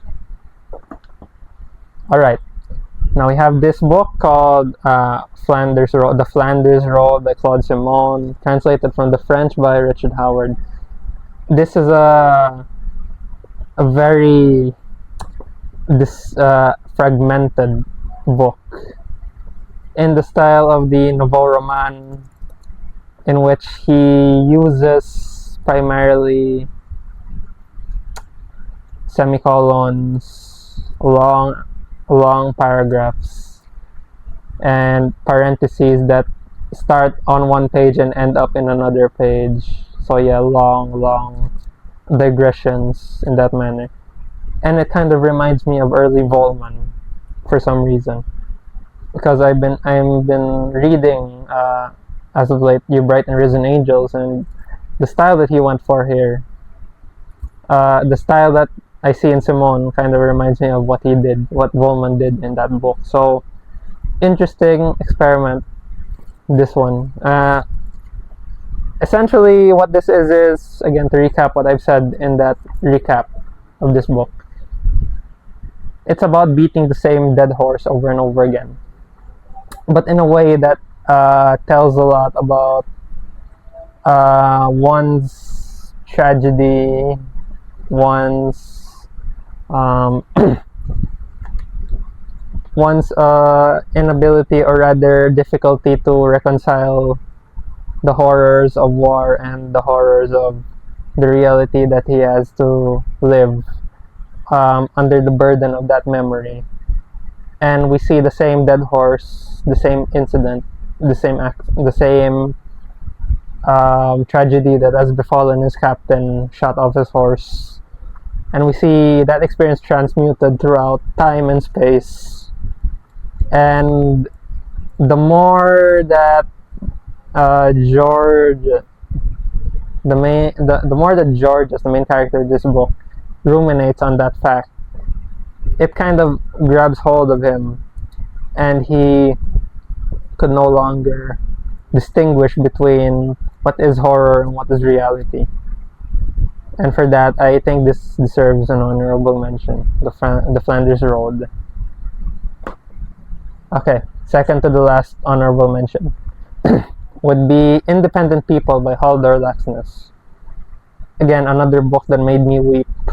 And it's a story that doesn't get as much love here on BookTube from what I've seen. I've only seen a few other people talk about it in depth. But basically, this book is more people have to read this book. It definitely is one of those life-changing, once-in-a-lifetime books that you come across, and the more you ruminate on the themes, the more it lodges into, the more they lodge themselves, the themes in your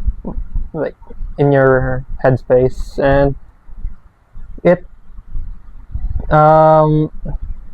it may one day inspire you to live an independent life, but hopefully not the stupid kind of independent life like Bjarter did here, in which he completely turned his back on everything. But yeah, this book is life-changing. I couldn't recommend it enough.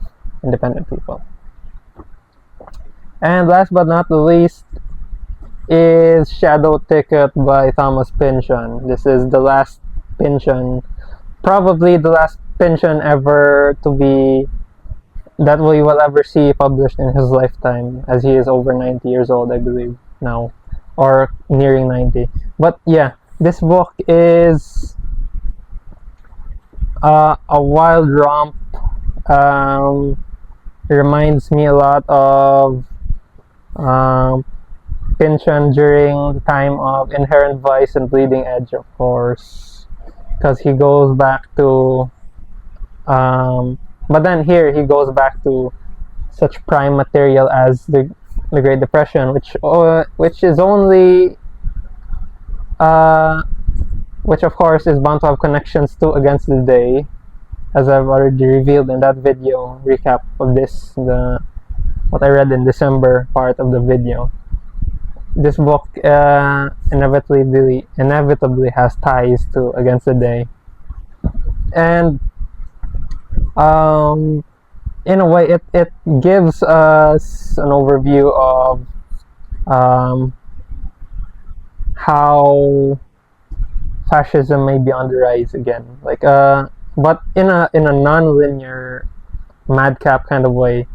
Pynchon goes back to the fact that fascism may be on the rise again in this book, and he, of course, classic. He lays down classic Pynchon from that era of Pynchon, like the madcap capers, and I would like to read this again, I think, as I would with all of Pynchon, in order to see the chronology unfold apart from the publication,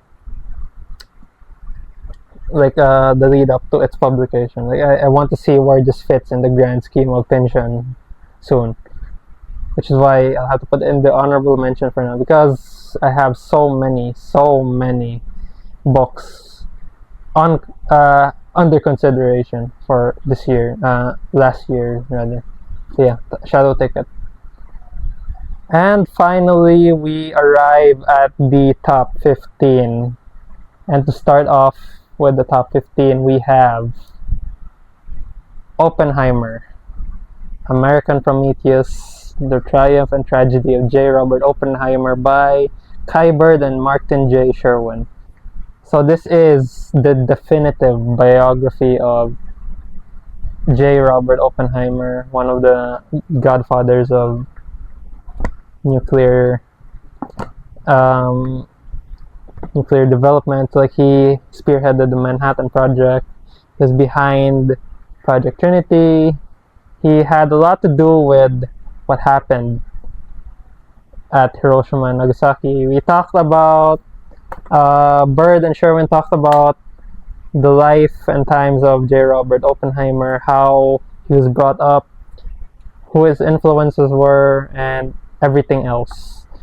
Like and how he fits. And what I found so compelling about this book is how they managed to fit J. Robert Oppenheimer into the grand scheme of nuclear physics and the science, like where he figured in the science, apart from the politics of and fallout of what he had done and how he had come to regret the decision of ever being a part of the project that had given birth to the atomic bomb. So this is a book I think I would need to revisit again in the future. But as it stands, it might be my favorite biography of all time. I think it's a big claim, but I am confident this really has quickly become one of my favorite, or perhaps my favorite biography of all time, American Prometheus. And we have another book here, which is in Filipino, which is Anti-Marcos. Okay, Anti-Marcos by Kevin. Here we go. This is the interior. It looks trippy, but yeah, the design is interesting too. So, of course, as the spine says, it's a Palanca Grand Prize winner. It won the Novela category, which is the Filipino novel category. Only, I think 2022 it was, or yeah. It came out 2 years after it won the Palanca because maybe they had to edit it a bit more. But yeah, so basically what this book is a novel in one massive paragraph that goes on for 400 something pages, and it's in Filipino. Now that might be like it reminds me of a Thomas Bernhardt, but even longer. So yeah, and it might even be, in my mind, a contender for a Philippine Ulysses type of thing. But yeah, I'll have to talk about that in a separate video. But yeah, this book, I don't even know where to begin with this book, but I found it so compelling to read, even if I couldn't understand some of it or most of it. Like on one hand, you have a narrative about this guy called Kulas Corazon, who has lost his heart, his notebook, his history, and everything else. And basically, it's about him meandering through many different facets of the absurdity of Filipino existence. That's one. And then somewhere along the end, or the last third of the book, you have a play about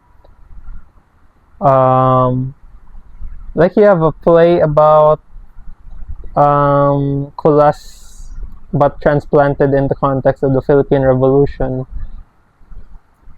And again, it's psychedelic as hell, this book. I think I might compare it to,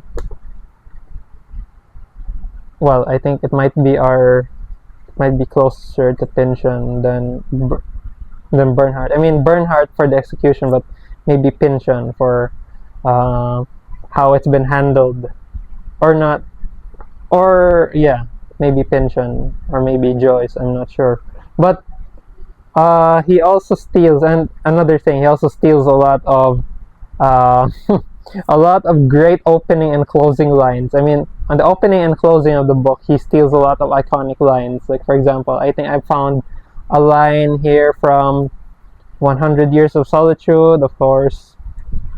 I also found a line from Lolita, but then different.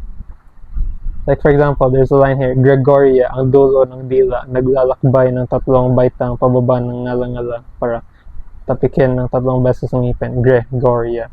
It's like Gregoria, the tip of the tongue. Like that part of Lolita, like the beginning of Lolita, it's here. And towards the end, like, for example, let me give you like a line. I think I found a line from Carpenter's Gothic by William Gaddis in here. Let me check. Ah, yeah, here. Matagal na akong nababaliw sa likod ng iyong leeg. I've been crazy for, okay, let me pull up Carpenter's Gothic real quick. Okay, here we go. So Carpenter's Gothic, here. Let me pull up the last line to see if it matches up. So the last line of Anti-Marcos, let me read it again for you guys. Okay, here we go. Matagal na akong nababaliw sa likod ng iyong leeg. Carpenter's Gothic is, I've always been crazy about the back of your neck. See the similarities of that line. But enough about that. As a work of experimental Philippine literature, I applaud it for taking risks, and it excites me. The future of the Philippine novel, of our novel, excites me, and this book is one possibility of it, or one iteration of it for years to come. So yeah, Anti-Marcos. And now we come to a work of diaspora literature, which is Dicte by Teresa Hakyung Cha. And this book is notable in the fact that Cha talks about the fact that she couldn't reconcile her language and her history. Rather, in this book, she tries to reconcile her language, her history, with who she is, and she does it she does it through three figures. First, there's the figure of her mother, there's the figure of a revolutionary, and then there's a figure of Joan of Arc. And through those three figures, she arrives at an alternate. She arrives at this very haunting, very ruminative, should I say, exploration of one's roots. As I've written here in an older review. Wait, let me find it. Okay. Because I found it, I could say a lot about it in that moment. So yeah, from my review, I've written that it is a book that, of course, evades classification because it is at once poetry and prose and everything in between. And it is, it reckons with the narrator's experience as a dispossessed Korean. See, there. Dispossessed in the sense that Cha was dispossessed of a homeland in a lingua franca. Yeah. And the structure of the book is, again, based around the idea of the Greek muses.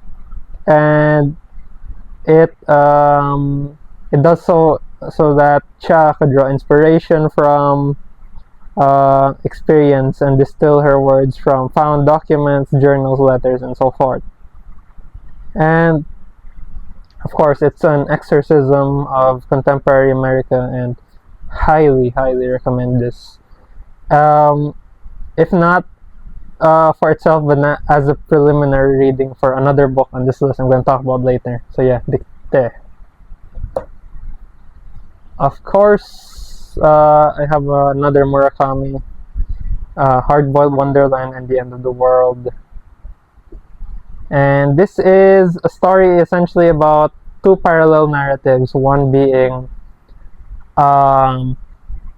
the ordinary world in which a split-brain data processor attempts to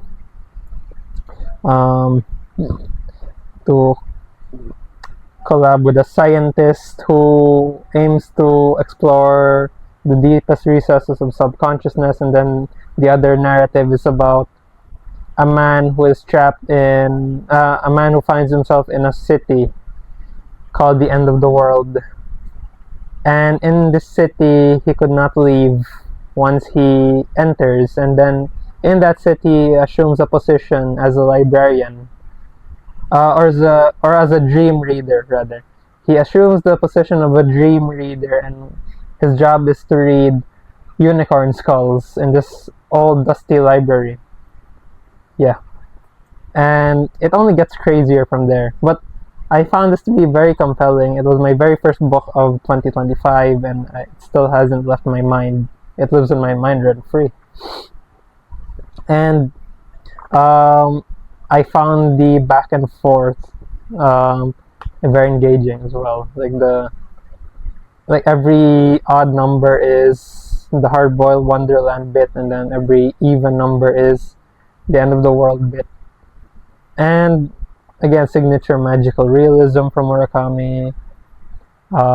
It delves into the nature of subconsciousness, what makes us, how far memory could take us, what we choose to remember, what we choose to forget. And it's a book that I would very much look forward to rereading, as with all the rest of Murakami. Hard-boiled Wonderland and the End of the World. Yeah, and I have to add, this is only one translation available, the one by Birnbaum. And actually, there's another translation of this, but the title is inverted. It's called End of the World and Hard-boiled Wonderland, and it's been translated by J. Rubin. I have it up there. But I hope to read the other translation as well, because the other translation has parts that have been restored from this translation, because this translation is actually kind of abridged, and some sections have been revised and some material has been cut out, so I want to read the full translation by Rubin. So yeah. Okay, now we have Waiting for the Fear by Oguz Attai, translated by Ralph Hubble. This is a book I have talked about, and this is a book that it's one of those books that messes with your head for a few days, but even after so long, it still managed to creep into the crevices in my brain. So this book is basically existential comedy of the dark sort, and he talks about Attai has this world filtered through the lens of these pathetic losers who have a lot of brilliant social insights, but as well apart from the fact that they were, again, people down on their luck, and then he has their worldviews filtered through an exaggerated portrait of Turkish contemporary society at the time. And my favorite story easily has to be Waiting for the Fear, because the character in that story, he let semantics rule over his life, and it affected his daily existence adversely. And and by the time he managed to move on from this semantic horror, he found it to be quite absurd, like the circumstances, and why he had all the more no reason to fear semantics, because of a cult that was seemingly out to get him but hadn't gotten him, and he wanted to spread the fear around through that note he received from this supposed secret society that has come to take control of his life and has come to terrorize his life. And he wanted to pass that message around to everybody, so that he could strike fear into their hearts, so that he would not be the only one to have suffered the fear. And yeah, it echoes Nikolai Gogol to some extent, and even, of course, Kafka. Kafka is a very strong story here, a story influence here on Attai, I think. And another story I would like to talk about is Railroad Storyteller's A Dream, in which you have a person who sells stories by a train station, and then the more the story progresses, he finds it hard to sell his the stories that he's written, because other people have told them, the stories you've written are derivative and full of crap, and they're much better quality outside this train station. Until such time that he can no longer sustain himself and has to leave along with other people who live near that train station in order to make their living. And essentially it's about collapse, which is an accurate term to describe the whole book. It's about, like, if I wanted to summarize this entire book, it would be about the nature of collapse from a Turkish lens. So yeah, Waiting for the Fear. Absurdity in its finest. Turkish absurdity in its finest.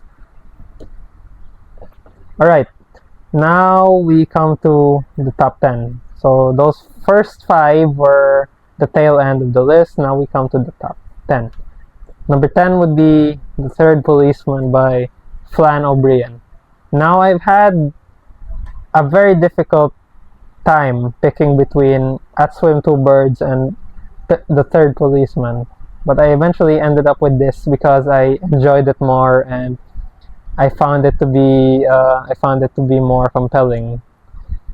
And oddly enough, this is a work that's been rejected multiple times throughout Flann O'Brien's lifetime, and this was thus unpublished. And it was only after he died that this has been published. And this is a book about a narrator who had committed a botched robbery and a brutal murder, and it essentially follows him in his adventures across this police station that's two-dimensional, about these policemen that try to help him out of his predicament, and the theory of atomics, in which and how it relates to bicycles. Like, bicycles are a big theme in this book. Like for example, like when people stay on their bicycles too long, they share DNA with bicycles. So a person could be half human, half bicycle because of the time spent with bicycles, and a bicycle may be half bicycle, half human, stuff like that. And so yeah, that's how atomic theory worked in this book. And there's also a lot of hellish sequences that were surprisingly terrifying, if not comic and absurd. And that yeah, a lot of hijinks happen here. And there were multiple times when the narrator could have been a goner, but the fact that he had a wooden leg helped greatly. Yeah, this book. And the ending was very, like, the twist ending of it was very brilliantly done, and I hadn't realized that it was a twist all along until I read it again after finishing it in a few sittings. So yeah, this is The Third Policeman by Flann O'Brien. Alright, now we come to Duck's New Report by Lucy Ellman. This is a book that has at once given me anxiety, and like, this is a book that made me anxious and thrilled at the same time. Anxiety because of the fact that the main character here, worries a lot about things that I haven't even considered, and thrilled by because of the fact that, see, I'm doing it now. The fact that. But yeah, I've been thrilled by the fact that this book goes on for about this amount of pages in one continuous sentence, occasionally broken up by a parallel narrative about a mountain lion trying to look for her lost cubs. And throughout this story, you get the sense that you are witnessing a woman spiraling into insanity. And it's a very controlled kind of spiral as well, because you have, as the mountain lion progresses through the story, you also get the woman's perspective, like the mother's perspective, and how she is managed to juggle her responsibilities as a mother of two children, as a business owner, a small business owner of pies. She bakes a lot of goods and pies here in this book. And she also talks about her relationships, especially with her daughter, who she thinks might be alienated from her, or who she thinks that may be becoming distant towards her. And it's called Duck's Newburyport because somewhere in this book she recounts an incident in which she finds ducks in a pond. Like Duck's Newburyport is her way of thought association with that event. Like, she found ducks in a pond and she almost drowned, and her sister had to come get her. And this book, I think I couldn't read it again, but I had happily browsed through it again and again if needed. And it's truly a triumph of the one sentence mode of postmodern greatness. But yeah, if you enjoy James Joyce, I'd recommend this book. And what's interesting is that Lucy Ellmann, the author of this book, is actually related to, or is the daughter of Richard Ellmann, one of, if not the definitive Joyce scholar who wrote an entire biography about James Joyce. So yeah, maybe part of her father bled into this work somehow. I'm not sure. But yeah, Duck's Newburyport by Lucy Ellmann. Okay. We have the last Murakami here. The highest rated Murakami of the 2025 is none other than Kafka on the Shore. And again, you might have heard the story about you might have heard about the plot somewhere, but again, just to recap, it's about the parallel narratives again. Parallel narratives of Kafka Tamura, a teenage boy who runs away from home and finds refuge in a library far from his city, and Satoru Nakata, an old man who can talk to cats and has other supernatural abilities that cannot be explained by science. After an incident called the Punch Bowl incident, the Punch Bowl Hill incident, yeah, in this book. And basically, throughout their parallel narratives, we get a lot of crazy things that happen. For example, fish and leeches falling from the sky. That's one phenomenon. And then we also have these characters like Johnny Walker. Yeah, the same Johnny Walker from the alcoholic beverage label. Johnny Walker who murders cats and turns their souls into, like, preserves their souls into flutes for his enjoyment. Sick, twisted way of enjoyment, perhaps. And there's another character here, of course, Colonel Sanders, who is a pimp, and he steals an entrance stone somewhere in the book, and this entrance stone he presents to Nakata. yeah, but that's just the tip of the iceberg. I don't want to talk more about this book, but it's been a hell of a lot of fun to read this, and it might only be my second favorite after the Wind-Up Bird Chronicle. Yeah, and this book, of course, draws from a lot of Greek themes, specifically the Oedipus myth, because Kafka is, there's a weird tangent in here in which Kafka is attracted to the ghost of his mother, and he believes that his mother may be the proprietor of the library, Miss Psyche. But yeah, again, this is a book that is definitely very memorable, and if I could wipe my brain clean of this time spent reading this book, I would gladly do that in order to experience this again. Same as Wind Up Bird Chronicle, because this has been a very life-changing read again. Kafka on the Shore.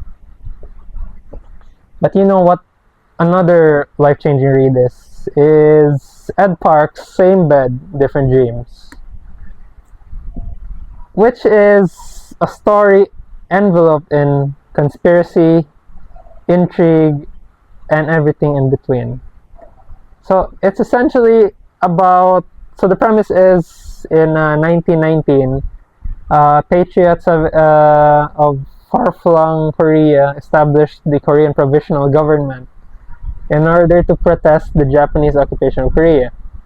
And in real life, supposedly, the Korean Provisional Government had collapsed and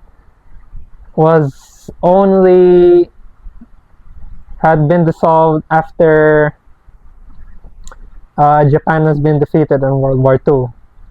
So the premise of this book is, what if the KPG still existed, and who would have been included in the KPG?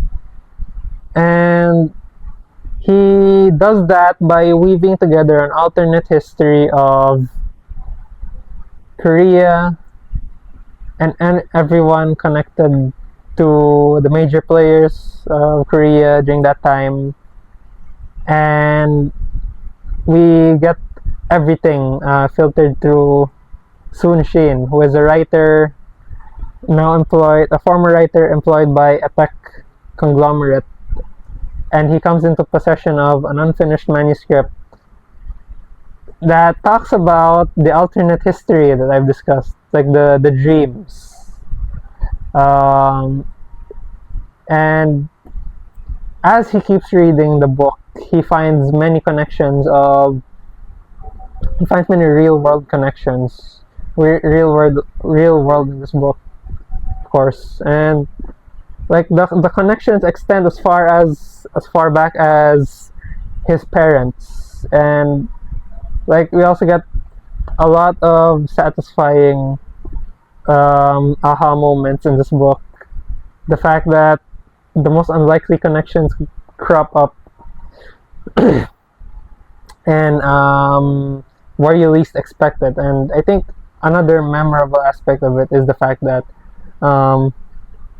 the more you keep reading, the more you realize how everything complements each other in a way, and that the conspiracy only deepens the more you read. I think one of the most entertaining parts is Kim Jong-il, because like Kim Jong-il in this book is painted as this cinema buff, and he's known by a lot of names, particularly the Swiss man for some reason. And apparently Kim Jong-il is a big fan of of Friday the 13th, and he keeps on returning to Friday the 13th over and over again. And he discusses Friday the 13th with his brother, who, if you know, you know. His brother, who was actually a figment of his imagination, because his brother never grew up, and he's been imagining his brother and talking to him about Friday the 13th, and yeah. But apart from Friday the 13th, there are lots of unexpected connections to other books that I've read before this. One of them being, again, Dicte. Dicte is mentioned here prominently, and like the ending is very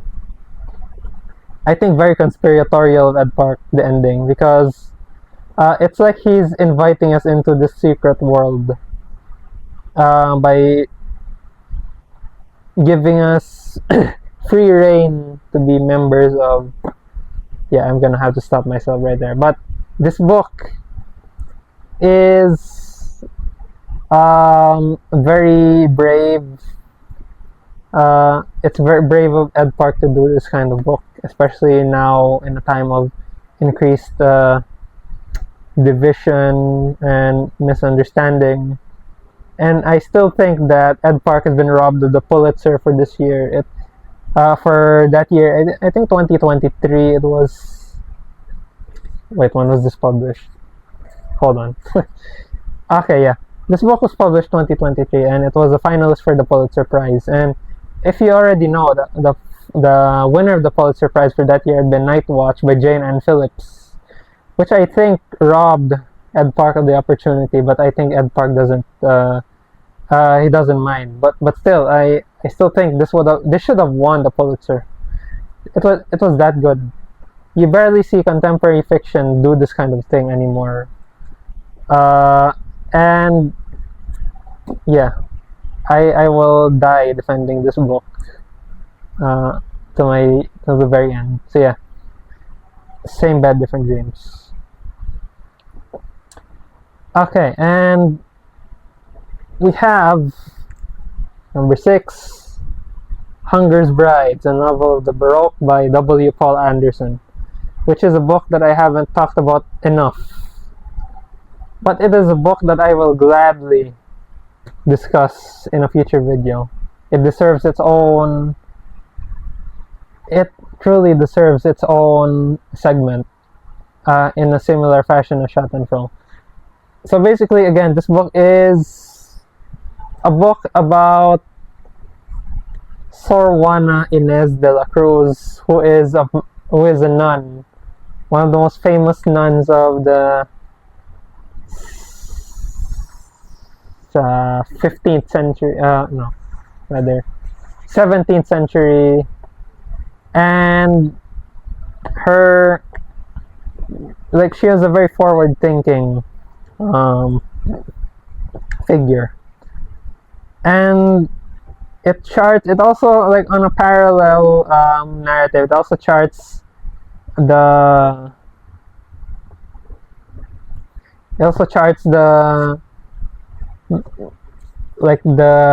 doomed career of this professor, Donald Gregory, and a student of his that he's had an affair with, Beulah Limosneros. And we find out that Donald Gregory finds the bleeding, near-dead body of Beulah in her apartment, and he also finds boxes of manuscripts and other notes pertaining to her thesis of Sor Juana de la Cruz, and the length she's gone to make it the very perfect work that deserves justice to Inez de la Cruz narrative. So yeah, I don't want to talk about it so much now, but it truly deserves its ranking, and I would gladly talk more about it in a future video of its own league. So yeah, Hunger's Brides. Okay, we are nearing the end.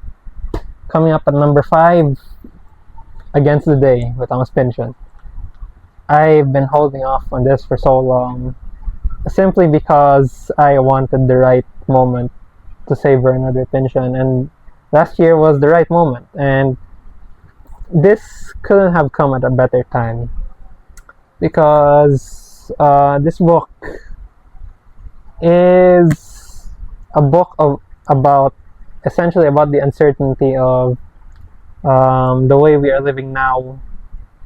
Of course, it's set during the days of the World's Fair in Chicago and the years after World War I, but still, the themes, if you were to analyze the themes of it now, it would still seamlessly blend into the madness we are all experiencing now. And this book follows a lot of characters. It would be impossible to summarize this in a few minutes, but this book is a kaleidoscope of light and dark, a chiaroscuro of all of these experiences that the characters go through, the personal journeys that they all go through, their dealings with shady imperialist powers, for one. The fallout of capitalism is one. Yeah, the nature of light, the nature of dark, the interplay of good and evil, of course, classic Pynchon. And at the very heart of this book is a revenge story. Specifically of a son trying to avenge his father who's been murdered in cold blood by a rival of his. Yeah. So very Shakespearean in that regard. But yeah. And it has, I think it's my second favorite Pynchon right after Gravity's Rainbow as well. So there's that. As much as I'd like to talk about this, I think I'd reserve this for a future video, maybe, when I talk about all of Pynchon. So yeah, Against the Day. Alright, now coming at number 4, of course, Jon Foss's Septology. I'm kind of cheating a bit because this book is actually 3 volumes when it was originally published, but then it supposedly is supposed to be only 1 book. And this Septology 1 to 7 is made up of 3 volumes, namely The Other Name, I Is Another, and A New Name. And to recap, since I've already talked about this, it's a book about doppelgangers. Asla and Asla. One Asla being an aging painter, and another Asla who is about the same as the other Asla, but he is a drunk. So yeah, we got 2 facets of the same person, and it's not really clear. Rather, it's you not only get the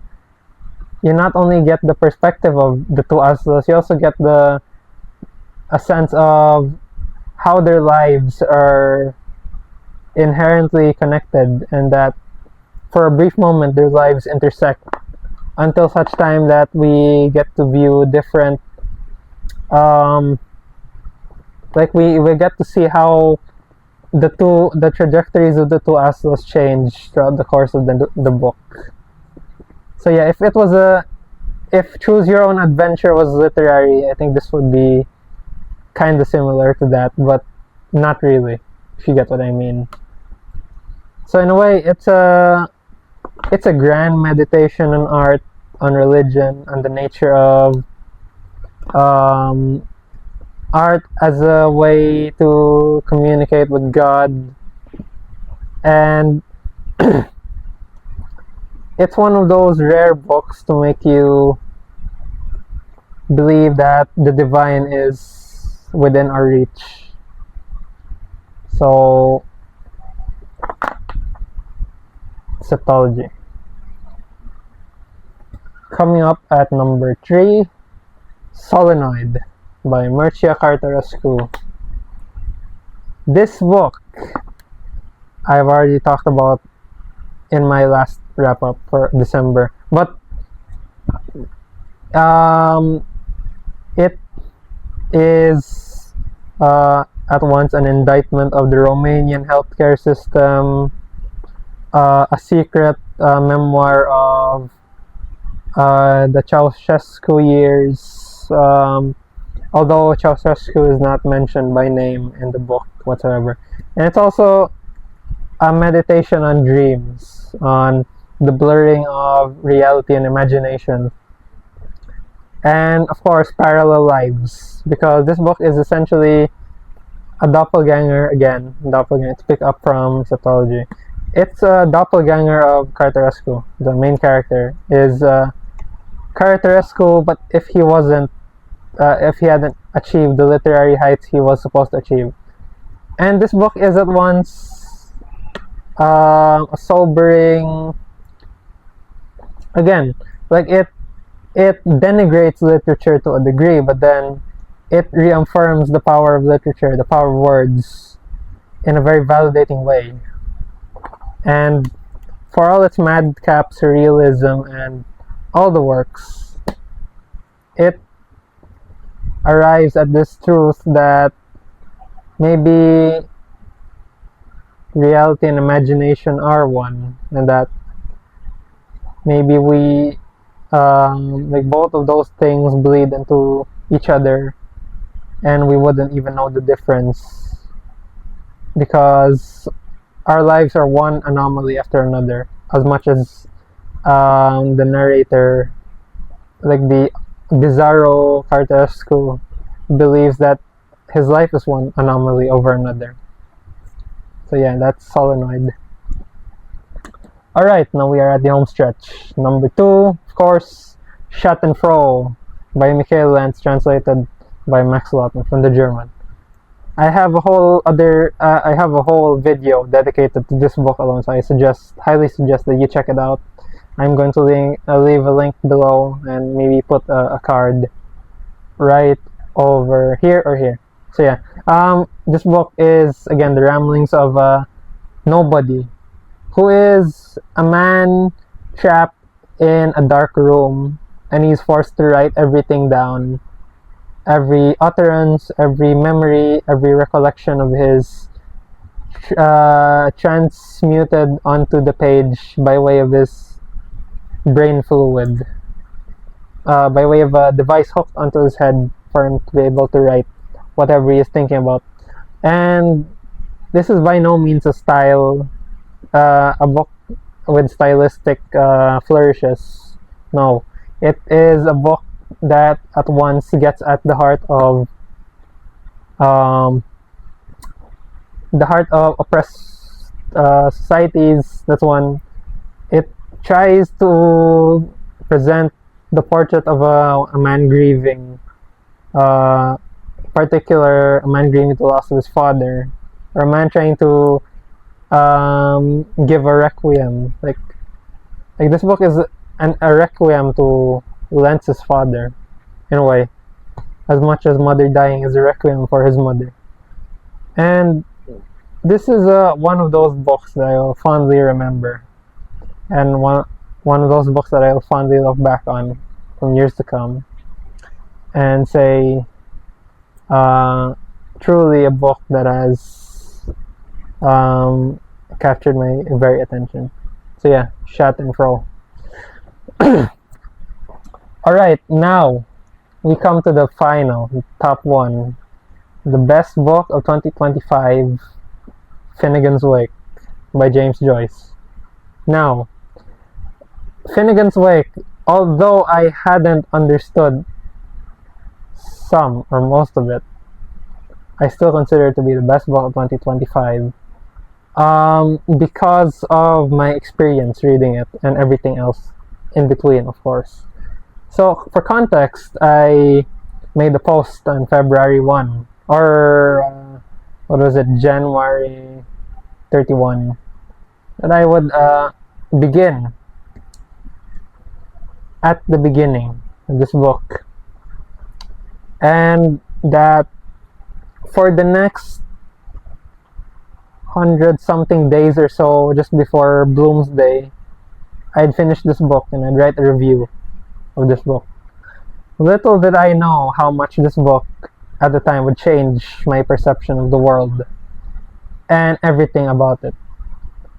In as much the same way as Ulysses is a book of the day, Finnegan's Wake is a book of the night. Specifically, a book about the longest night ever recorded in literature. Maybe not.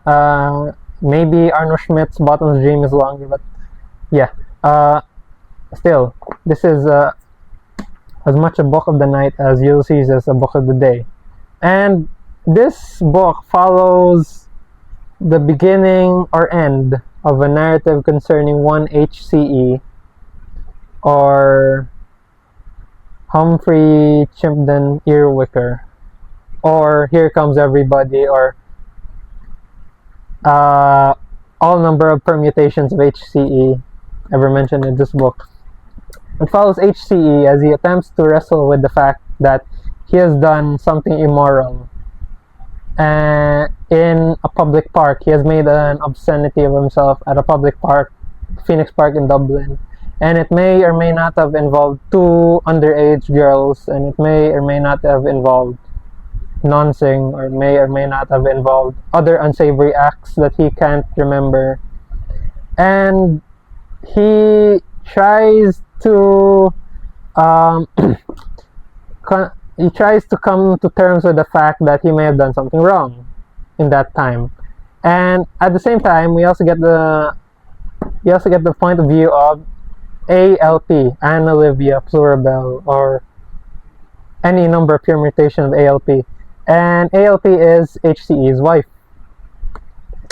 And ALP writes a manifesto of why her husband could do no wrong, and that he has been misunderstood.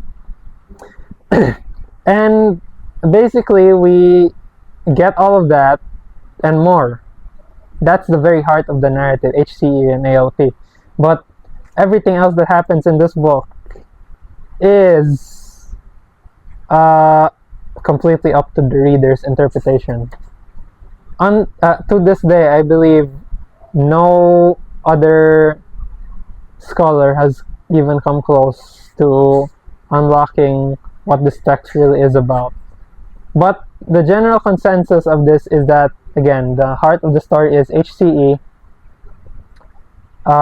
doing something wrong, and the fact that he revisits his action over and over again, much the same way as Georges in the Flanders Road revisits the dead captain shot off his horse. And we also get the perspectives of HCE's children, who are Shem and Sean, the sons. Shem being the penman, and then Sean being the postman. Shem the hedonist, and Sean the holy one, or the Alyosha figure. And then we have Izzy, the daughter, who is the virginal youth, you could say. And the longer you spend time with this book, the longer it does stuff to your brain. I think I'm not the same person as I was before I read this book, because like it tripped me up, this book, and I could only marvel at the fact that Joyce was able to do this for more or less 20 years, to hack away at this thing little by little. And the fact that he did this book just as he was losing his eyesight towards the last years of his life is nothing short of miraculous. And the fact that he wrote crayon for the manuscript, and the fact that this book started out as only Joyce's way of keeping tabs at made-up words that he's written or that he's thought about is nothing short of miraculous. And of course, there are a lot of interpretations to this book, but at the time that I read it the time that I read it was February 1 until June 11, so around 4 solid months and more. I tended to think of this as I tried to be as historical as possible with my viewpoint. In that, what essentially is going on is HCE throughout this book is sleeping in a drunken stupor. Like HCE throughout this entire book is asleep, and what is essentially happening throughout this whole book is HCE dreaming about history, the nightmare of history. Stephen Dedalus in Ulysses had introduced,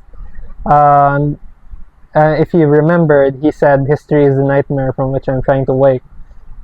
Whereas that book introduced the nightmare of history, this book is an exorcism of the nightmare of history.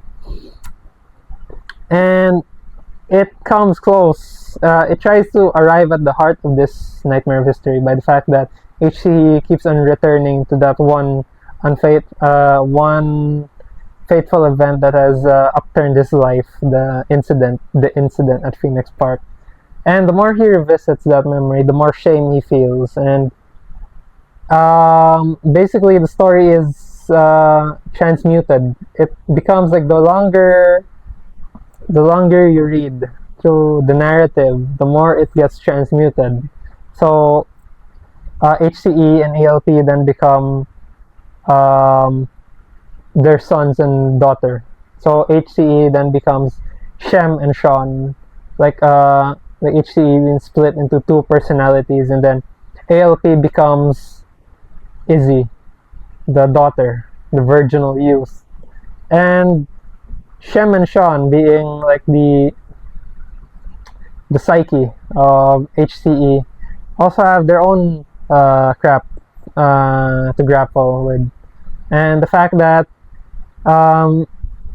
Shem and Sean essentially recreate the battles of history in one part of this book, and there's also a seance that happens throughout this book in which they interrogate HCE as well, like an astral projection of HCE, and again trippy as hell.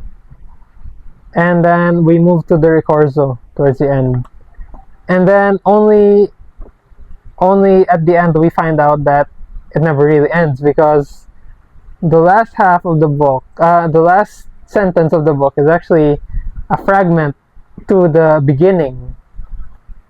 So, like, let me read the last line and the first line so that you'd see the connection. Away, alone, alas, loved along the river run, past St. Eves and Adams, from swerve of shore to bend of bay, brings us by a commodious vicus of recirculation back to Hout Castle and environs.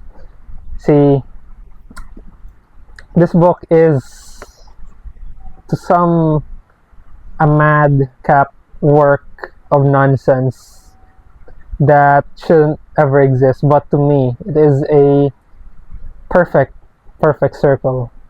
It's like that YouTube short that just hits the right notes. Like,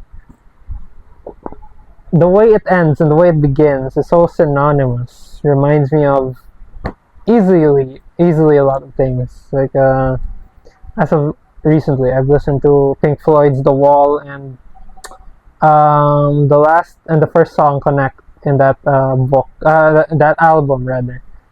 Like, didn't we just come through it? Didn't we come through here? Like, that line is split into two fragments. The last half, the first half being in the last song, the second half being in the first song. So there's a continuation. So the loop that never ends. In the same way, Joyce does that to such brilliant effect in this book. It is essentially a cyclic. It is essentially a cyclical, in my interpretation at the time I read it, a cyclical reading of history. And I might, like, this is a book I really have to revisit in 10 years. Preferably with Bottom's Dream by Arno Schmidt in hand, so that I could compare, maddeningly compare notes with both of those books. And this is why this is my favorite book of 2025. Finnegan's Wake. Alright, now that has been a long video, a long time coming, and thank you all so much for sticking to the end. And stay tuned for more exciting stuff this year. So, thank you so much, and Happy New Year, everyone. Peace.